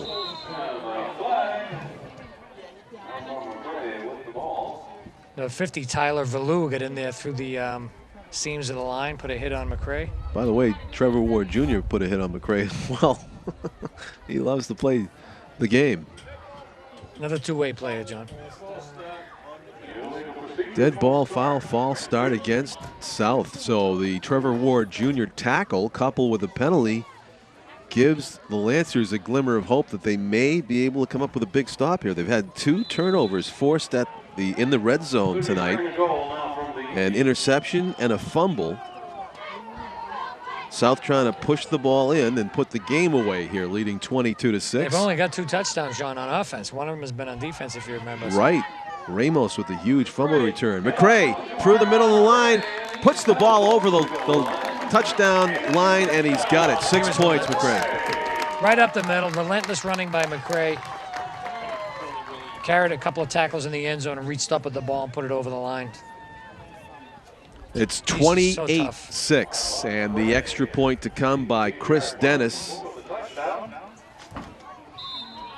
Well, some of the young Papuana players are about 50 yards behind the goalpost, ready for this extra point, John. Yeah, they are. Right. Nashua Elks is here today. Feeder program for South. There's it. Dennis is up and through. Dennis, who can boot the ball about 50 yards, probably took something off to keep that in the on the property. There's the score, 29-6. Here at Mata Field at Stellos Stadium. It was a rainy day. We had a monsoon at halftime, but it's basically dry right now, I think. Yeah, it stopped as far raining. as the sky. Doesn't rain at all. It's not affecting the footing at all. No. 2:14, and you know, Londonderry, they could have maybe had it more slippery so that McCray didn't have great footing. They might have made that trade, but this field is too nice. Chris Dennis is going to tee it up at the 40, leading 29-6. There's been a lot of track meets on this field, John. You don't have rain, you got fast players. We've seen well, like I said, the North-South games of the past few years have been track meets. Salem comes in here, it's a track meet. And of course, it's a track meet the score tonight. that's not in the NHI score, the Lowell 44-41. But Armin McCray is the sole participant. And again, Dennis just displaying. Putting us to sleep, John, Yeah. with these long kicks and extra points. Yeah. Makes it look easy. He should play soccer if he doesn't. I don't know. Probably does for all I know. Yeah. I'll have to check the you kick like that. NHIAA soccer lineup. John, let's look it up. I don't see it. Probably score from the defensive side of the field, though. Right. The way he kicks the ball. South lost 56-14 to the Astros, but they hope to see Pinkerton again at some point in this season as they I'm sure they will, John. Right now, make a run. look at 1-2. Yep. Depends how Exeter plays South when they come in here. I think it's next week. O'Gorman picks his way through the line. O'Gorman dragged down from behind by Rogowski, or that would have been a touchdown. It's the midfield area. Connor Rogowski saves a Sean O'Gorman touchdown run. Nice burst through the line. Just tough. You never know when he's going to break one, John. I don't know what the injury was, but it's gone. He's healthy now. Yeah, he's That's healthy for sure. now. Rogowski trying to get into that track meet with McCray. 1:52 clock running last 2 minutes of the third quarter. 29-6 the score. Londonderry desperately trying to keep this drive alive as Demetrius Hoggard goes up the middle. Pretty healthy game there on first down. 6 yards, let's call it. Or maybe 5 yards. Right Second guard, and Zach 5. Capo Bianco pulled out of there, John, and opened up a little bit of a hole from the right to the left. I believe that means white cape. Capo Bianco. In what language? Doesn't it, Bob? Spanish? Capo Bianco? Somebody's not, I don't know. Yeah. Shotgun. O'Gorman, right tackle. Bounces off the back of Trevor Ward Jr., his lead blocker, and makes a first down carry out of it. Looks like Londonderry has successfully abandoned the passing game, John, going to their main guy, Sean O'Gorman, Yep. who's well over 100 yards rushing now, John. He's got to be up to 150, 160. I tell you that, Trevor Ward Jr. is quite a football player. He's the lead blocker, fullback on that play, and we've he's called tough. his number a bunch of times on defense. He's going both ways on the field, and you know, he's for a guy He's got that's to be sore on after Yeah. Friday night game, John. He actually caught my attention because he did kind of go back to the huddle a bit gingerly there, but he's right back in the formation again, number 34. Here comes Hoggard, and good job of blowing that play up, number 54 and 88. Dylan Flesh and actually 64. Brandon Dubray's back out there? No, I think that was Flesh. Flesh and number 88, Kevin Shea. 88, Kevin Shea. 2nd and 8. Very short gain, good defense by the Panthers. Any prediction on Patriots Cowboys? This game is going to air on Monday night, so it'll already This is be on over. Monday night? This will, yep. Rolling out to his right. Got a couple of receivers open. Wide open to Hoggard. He is to the 26-yard line and knocked out of bounds. So finally, Cole connects with one of his receivers, and they hang on. I think the key is throw it right in the midsection. Throw it lower, yeah. They have a tough time bringing down the high passes tonight. And Hoggard has come in late in that third quarter. He's made it an impact with a nice long run, a couple of nice catches. That is the end of the third quarter, 29-6. You see the score there. South comfortably in the lead. It'll be less comfortable a little bit if Londonderry can continue this drive and score. They'll no doubt try for a 2-point play if they do, or maybe not. Let me see. They're down by 23. Yeah, they'll probably just try take the extra point or try to 2. We'll find out when we find out if they can score. So they've had a few flashes of offensive ability here. We had O'Gorman with some runs and Demetrius Hoggard, and Dylan Cole's got a strong arm, but they just haven't been able to put it all together. Except on one lone drive tonight. Doesn't get easier for Londonderry. They go to Salem next week. Actually, no, South goes to Salem, where Londonderry is going to play an SO game against Dover, John. Where's Salem in the standings? Salem's got 1 loss to Pinkerton. 3-1. They're pretty good. Yep, and they're playing host to South next week, so that's a tough game for the Panthers. Wasn't that the shootout game last year? Salem against somebody? Salem against North. It was 66 to 56 or something. It sounded like a basketball game. Hoggard in motion. It's the direct snap to O'Gorman, and he is falling forward for about 3 or 4 or 5. Salem had a 42-0 lead in the second quarter. In that game, we played a 10 o'clock game at Salem last year. He came back and made it a game. Andre Williams picked off one in the end zone. They were going for 50-0, ran it back for 104 yards for a touchdown. And North was actually in the game in the third quarter. It was like 54 to 46. It says North made a big, and they had a couple of touchdown passes dropped. It could have very easily gone the other way, but I think nobody could stop anybody that game. I might have had a heart attack if I announced that game. Oh my God! It was talk about a track meet. 1st and 10 for the Lancers. 3-step drop. Cole's going to roll a little bit to his left. He throws left and he completes it.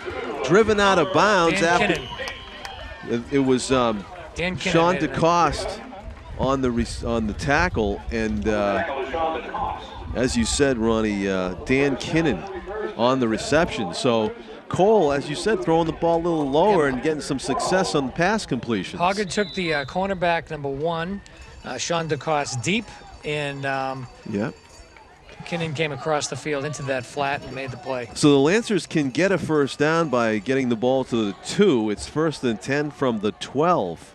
Trailing 29-6. Vital they score on this drive. Cole rolling to his right, looking right, and completing it to Trevor Ward Jr. down to the 2-yard line. Troy Ward Jr. Nice rollout by Cole. I'm calling him Trevor all the time. He's Troy. Nice rollout by Cole. He had what they call a flood pass, 3 receivers. 1 receiver over the middle on a post pattern wide open, but it's hard to throw a post pattern when you're rolling right and that receiver's going away from you. I think Paradise knew that. That's why he came up. 2nd down and about a foot.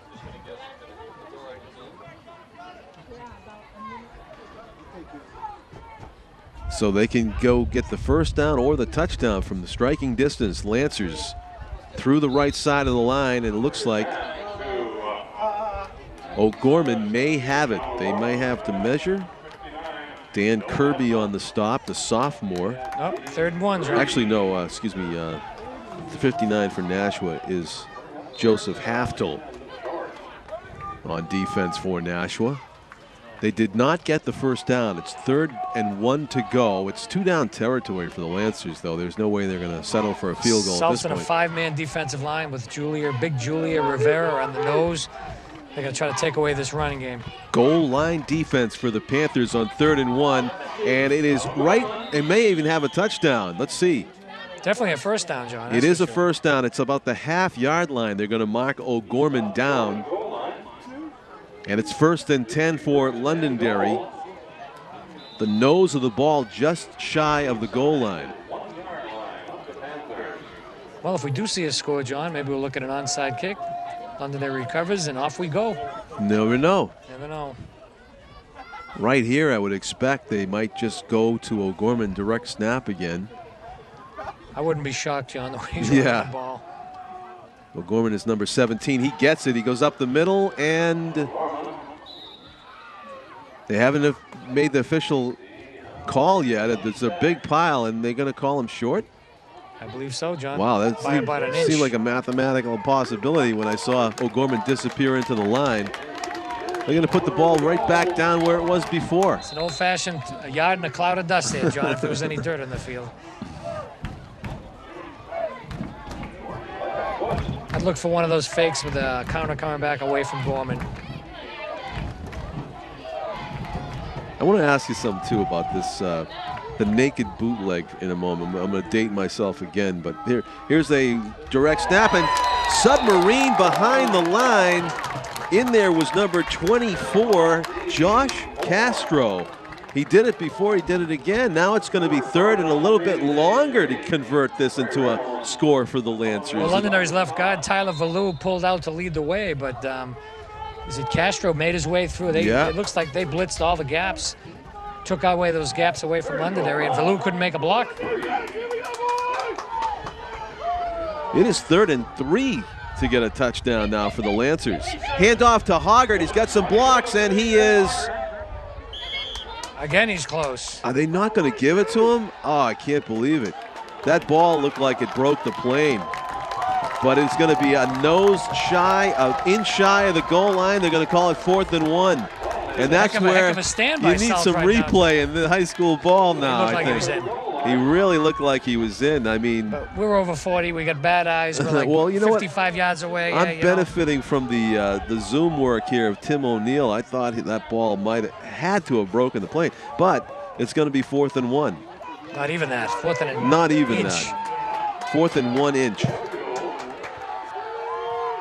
Londonderry Lancers desperately needing to get in. And it's a fumble, John. It's a fumble. Back they come.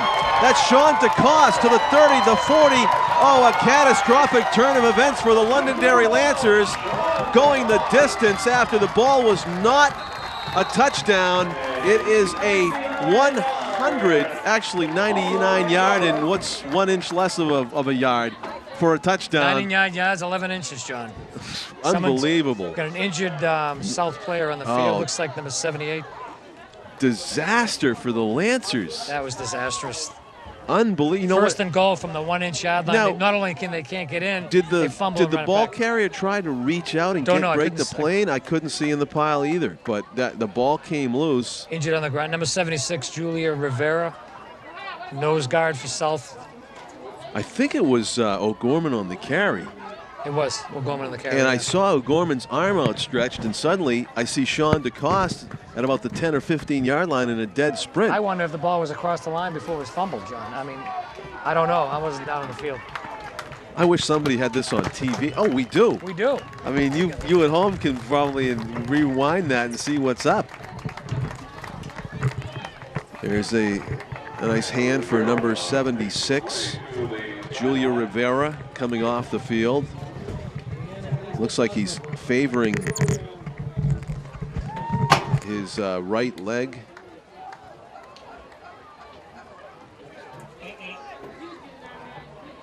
Rivera. One of the bigger defensive linemen. Yeah, he doesn't look like he's going to be able to continue. It looks like a painful injury at this point.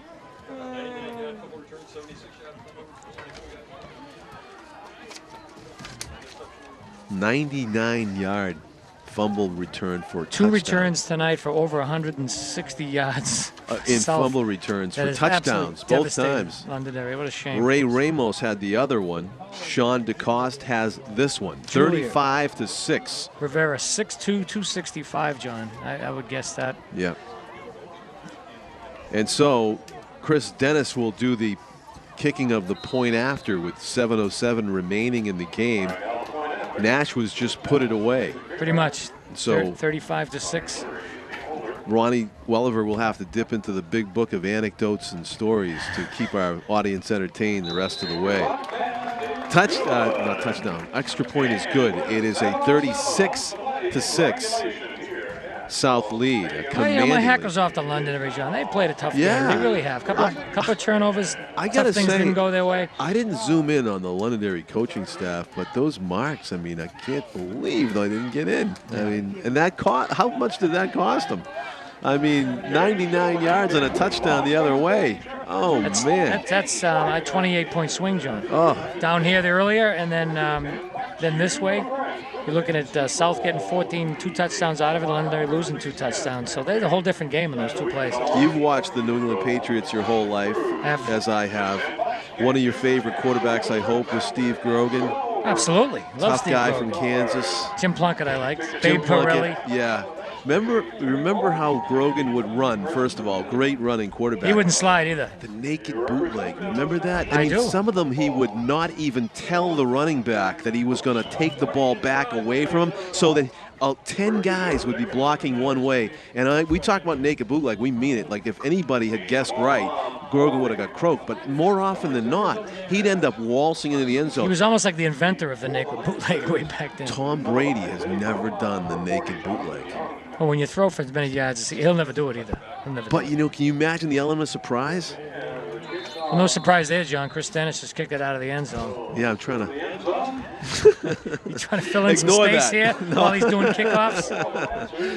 Good job of Chris Dennis, the booming foot of the South Panthers senior kicker, number 6, Chris Dennis. Hopefully a weapon that they will be able to use to vanquish the juggernaut that is the Pinkerton Astros atop the Division I standings, running up the point scores on everybody. They scored 56 against this Nashua South team, which has held Londonderry to 6 points to this point, and bended as far as you can without breaking on the last drive. Literally. Yeah, 99-yard fumble return for a touchdown. Rolling to his right, Cole is going to throw on the run, and it is incomplete. Vincent Perilla was the intended receiver. That was one of the few poor passes by Cole on a dead run. He just didn't hit his receiver. Well, South is going to sit back. Londonderry has to throw the ball now to have any chance at all, which is remote at this point. 30 points down, 7 minutes left. They're playing Miracles for have pride happened. Remember here. Frank Reich for Buffalo Bills? Yeah. 42 points down. I think he in a had a little playoff more game. time than this, though. Oh, yeah, 7 he did. minutes. Did it in college, too, when he played for Maryland, from what I remember. Yep.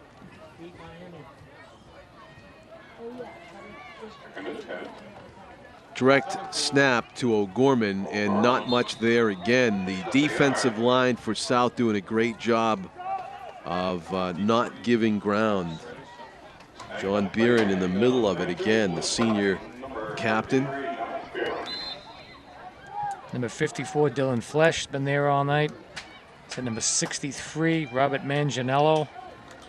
They have played a heck of a game in there, John. Yeah, I heard something today was funny. And again, this game you're probably watching on Nashua ETV, South against Londonderry on video recording, so the game's already happened. But the center for the Cowboys called Vincent Wilfork a speed bump in his way. That's it. You know, no mountain, just a speed bump today. Bulletin board material. Long pass down the field, incomplete. A little too much air under it to connect with Michael Weidenfeld, the intended receiver there, but from Dylan Cole, and it will be 4th down. You had Vincent Perella going down the left sideline also. And he just made a choice, just a little bit overthrown. And Londonderry, it's just a matter of time now, John. 6 minutes, 13 seconds left. They have to go for it. I just wonder if Nashua South will bring McCray out on the starting offense if they get the ball back. Looks like Londonderry is going to go for it. No, they're getting in punt position now. Back goes Cole to punt it. He does. It's a low liner, and again it gets deep. The roll is going the Lancers' way to about the 34-yard line. 1st and 10 for Nashua, leading here by 30 points, 36-6. Let's see who they trot out onto the field, and it does look like some of the JV players are coming out. John, get some time. You got number 37, Zach Isabel. You got Connor Larry. Still Connor Larry's coming off. Yep. And if they do score here, it would be running time because it would be more than 35 points difference. If they score. If they score. Missing somebody. How come the 67, Junior Scott Avery's coming out there? Hopefully Trevor Knight will recover from that injury that we saw here in the second half. Yeah, I wonder if it's the same injury he had in practice on Wednesday that I was reported to his left arm. Don't know, though. Patrick Goff calling the signals, has receivers split to the left. He's going to throw to one of them, and a hit as he catches it. Good job of hanging on as Demetrius Hoggard delivered the hit on Stephen Choate. Fortunate it wasn't picked off. Good read by Hoggard, the senior. 2nd and 12 after the 2-yard loss on the play. 5.5 minutes to go in the game. John Collins with Ron Welliver. Tim O'Neill handling our camera here on Nashua's ETV.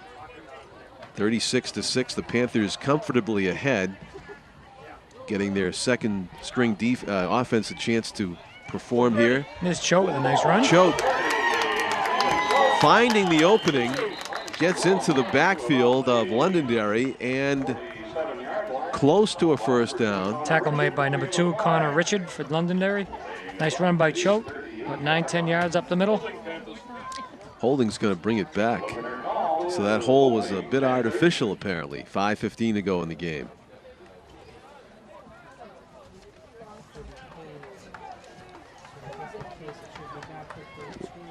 Nashua's looks like it's gonna go to 5-1 in the conference. But 3 tough games coming up. Salem, Exeter, and Central, all playoff-bound teams. One of those 4 teams with South are going to be out of the playoffs. Pinkerton obviously is going to be the #1 seed. Mm-hmm. And only one of those is a home game, by the way. You have to play at Salem and up in Manchester against Central. Not easy. Salem's a tough place to play. Usually playing Saturday afternoons. And they got that back for Salem, Fredrickson, one of the best backs in the state. Ran 4 kickoffs back for touchdowns against Central. Why they kept kicking them, I don't know. Yeah. Goff is in the shotgun. Choate's in motion. And the handoff is to the deep back. Number 37, Zach Isabel. With his first carry of the game, Zach Isabel up the middle. 4:50 left in the game. Zachary With the I should say, with that Salem Central score, I think it was like 56-20. That may be the first ever Zachary tackle of a Zachary in Stellos Stadium history. It could be. We have to look up the archives, John, and some ETV archives to see if we can find them. I have other things to do this weekend. You know I'm sorry. I'm not that busy. Maybe I'll just go online and see if I can check some of old Tom's color plays. But in that victory over Central for Salem, what I'm saying is it's closer than you thought. With 4 run backs on kickoffs, you take away 28 points. It's a 30 to 56 points, about 28-20 game. Yeah. So Salem and Central Central always plays tougher as the season goes on. They seem to come up with big games late in the season the last few years under Coach Ray, and you can't count them out at all. So basically, Londonderry's first-team defense just stopped Nashua's second-team offense, and Panthers are punting. And it looks like Chris Dennis is going to do the punting. First time today, isn't it, punting? From about his 30, yeah. I think it is.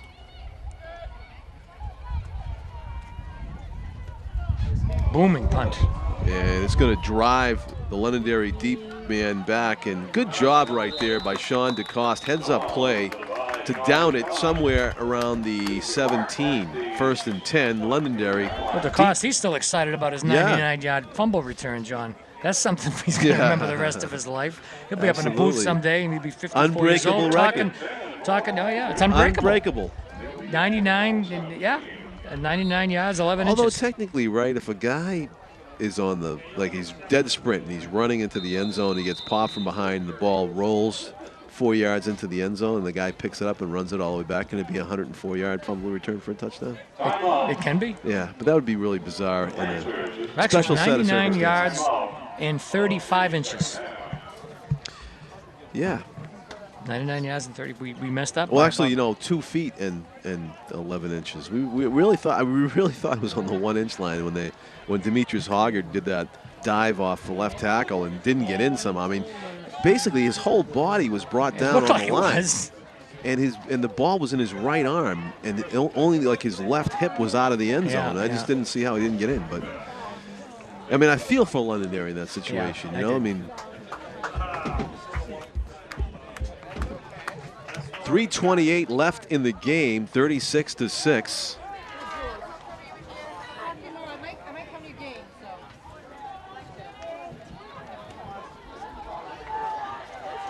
John Collins with Ron Welliver. We're on Nashua's ETV. Londonderry's got games left against Dover, Manchester Memorial, and Salem. No easy task. Who did North have this past weekend, which is Saturday? Tomorrow, Concord. Fumble. Fell on in the backfield by Jonathan Young. Just had the freshman game today. Tough game. Yesterday, actually. North freshman? Beat Concord 22-6. A real tough Concord team. It was a tough knockdown, drag-out team. 5-2 right now. Yeah, very talented team. And had some injuries early on. Last week, everybody came back healthy in the South game. And North won 30-0 there. And playing strong now. Took Concord a little lightly. They're a tough freshman team up there in Concord. Londonderry on their own 13-yard line, have 14 to go to make a first down. And Jonathan Young is hit and driven to the turf. Let's see, number 30 with the main hit on the play was Stephen Choate. and bring up 3rd and 14. Clock's ticking, 2:29 left in the game. 36-6. Nashua South leads Londonderry. So the danger of the trap game avoided by the Panthers. Hey, Londonderry hung in there. Yeah, hung they in there did. well for a half. Even at 20-6, they had a chance. 2 long fumble recoveries. A couple long runs by McCray. Just did them in. Fake handoff on the direct snap to number 20, Kyle Graham, up the middle. And that'll be way short of a first down. A punting situation for the Lancers. Londonderry is an excellent JV team, so they got a future there in Londonderry. Although they might just heave it here, you know, thinking that even if they throw an incompletion, Scott Knight's probably not going to try to score. Well, he'll hand it off. The kids will try to score. Oh, yeah, the kids will try to score, but I'm sure they're going to punt. You think they will? 4th and 4. Yep, they're going to black off any minute. There they go. Yep. That was Dylan Cole, the starting quarterback, and he does another nice job of getting it downfield and out of bounds. Yeah, he is. Probably, I mean, Chris Dennis has a tendency to boom them high in the air, but with the way Londonderry does it with that back pedal, he usually gets a roll, and his yardage is probably just as good. Yep, net yardage.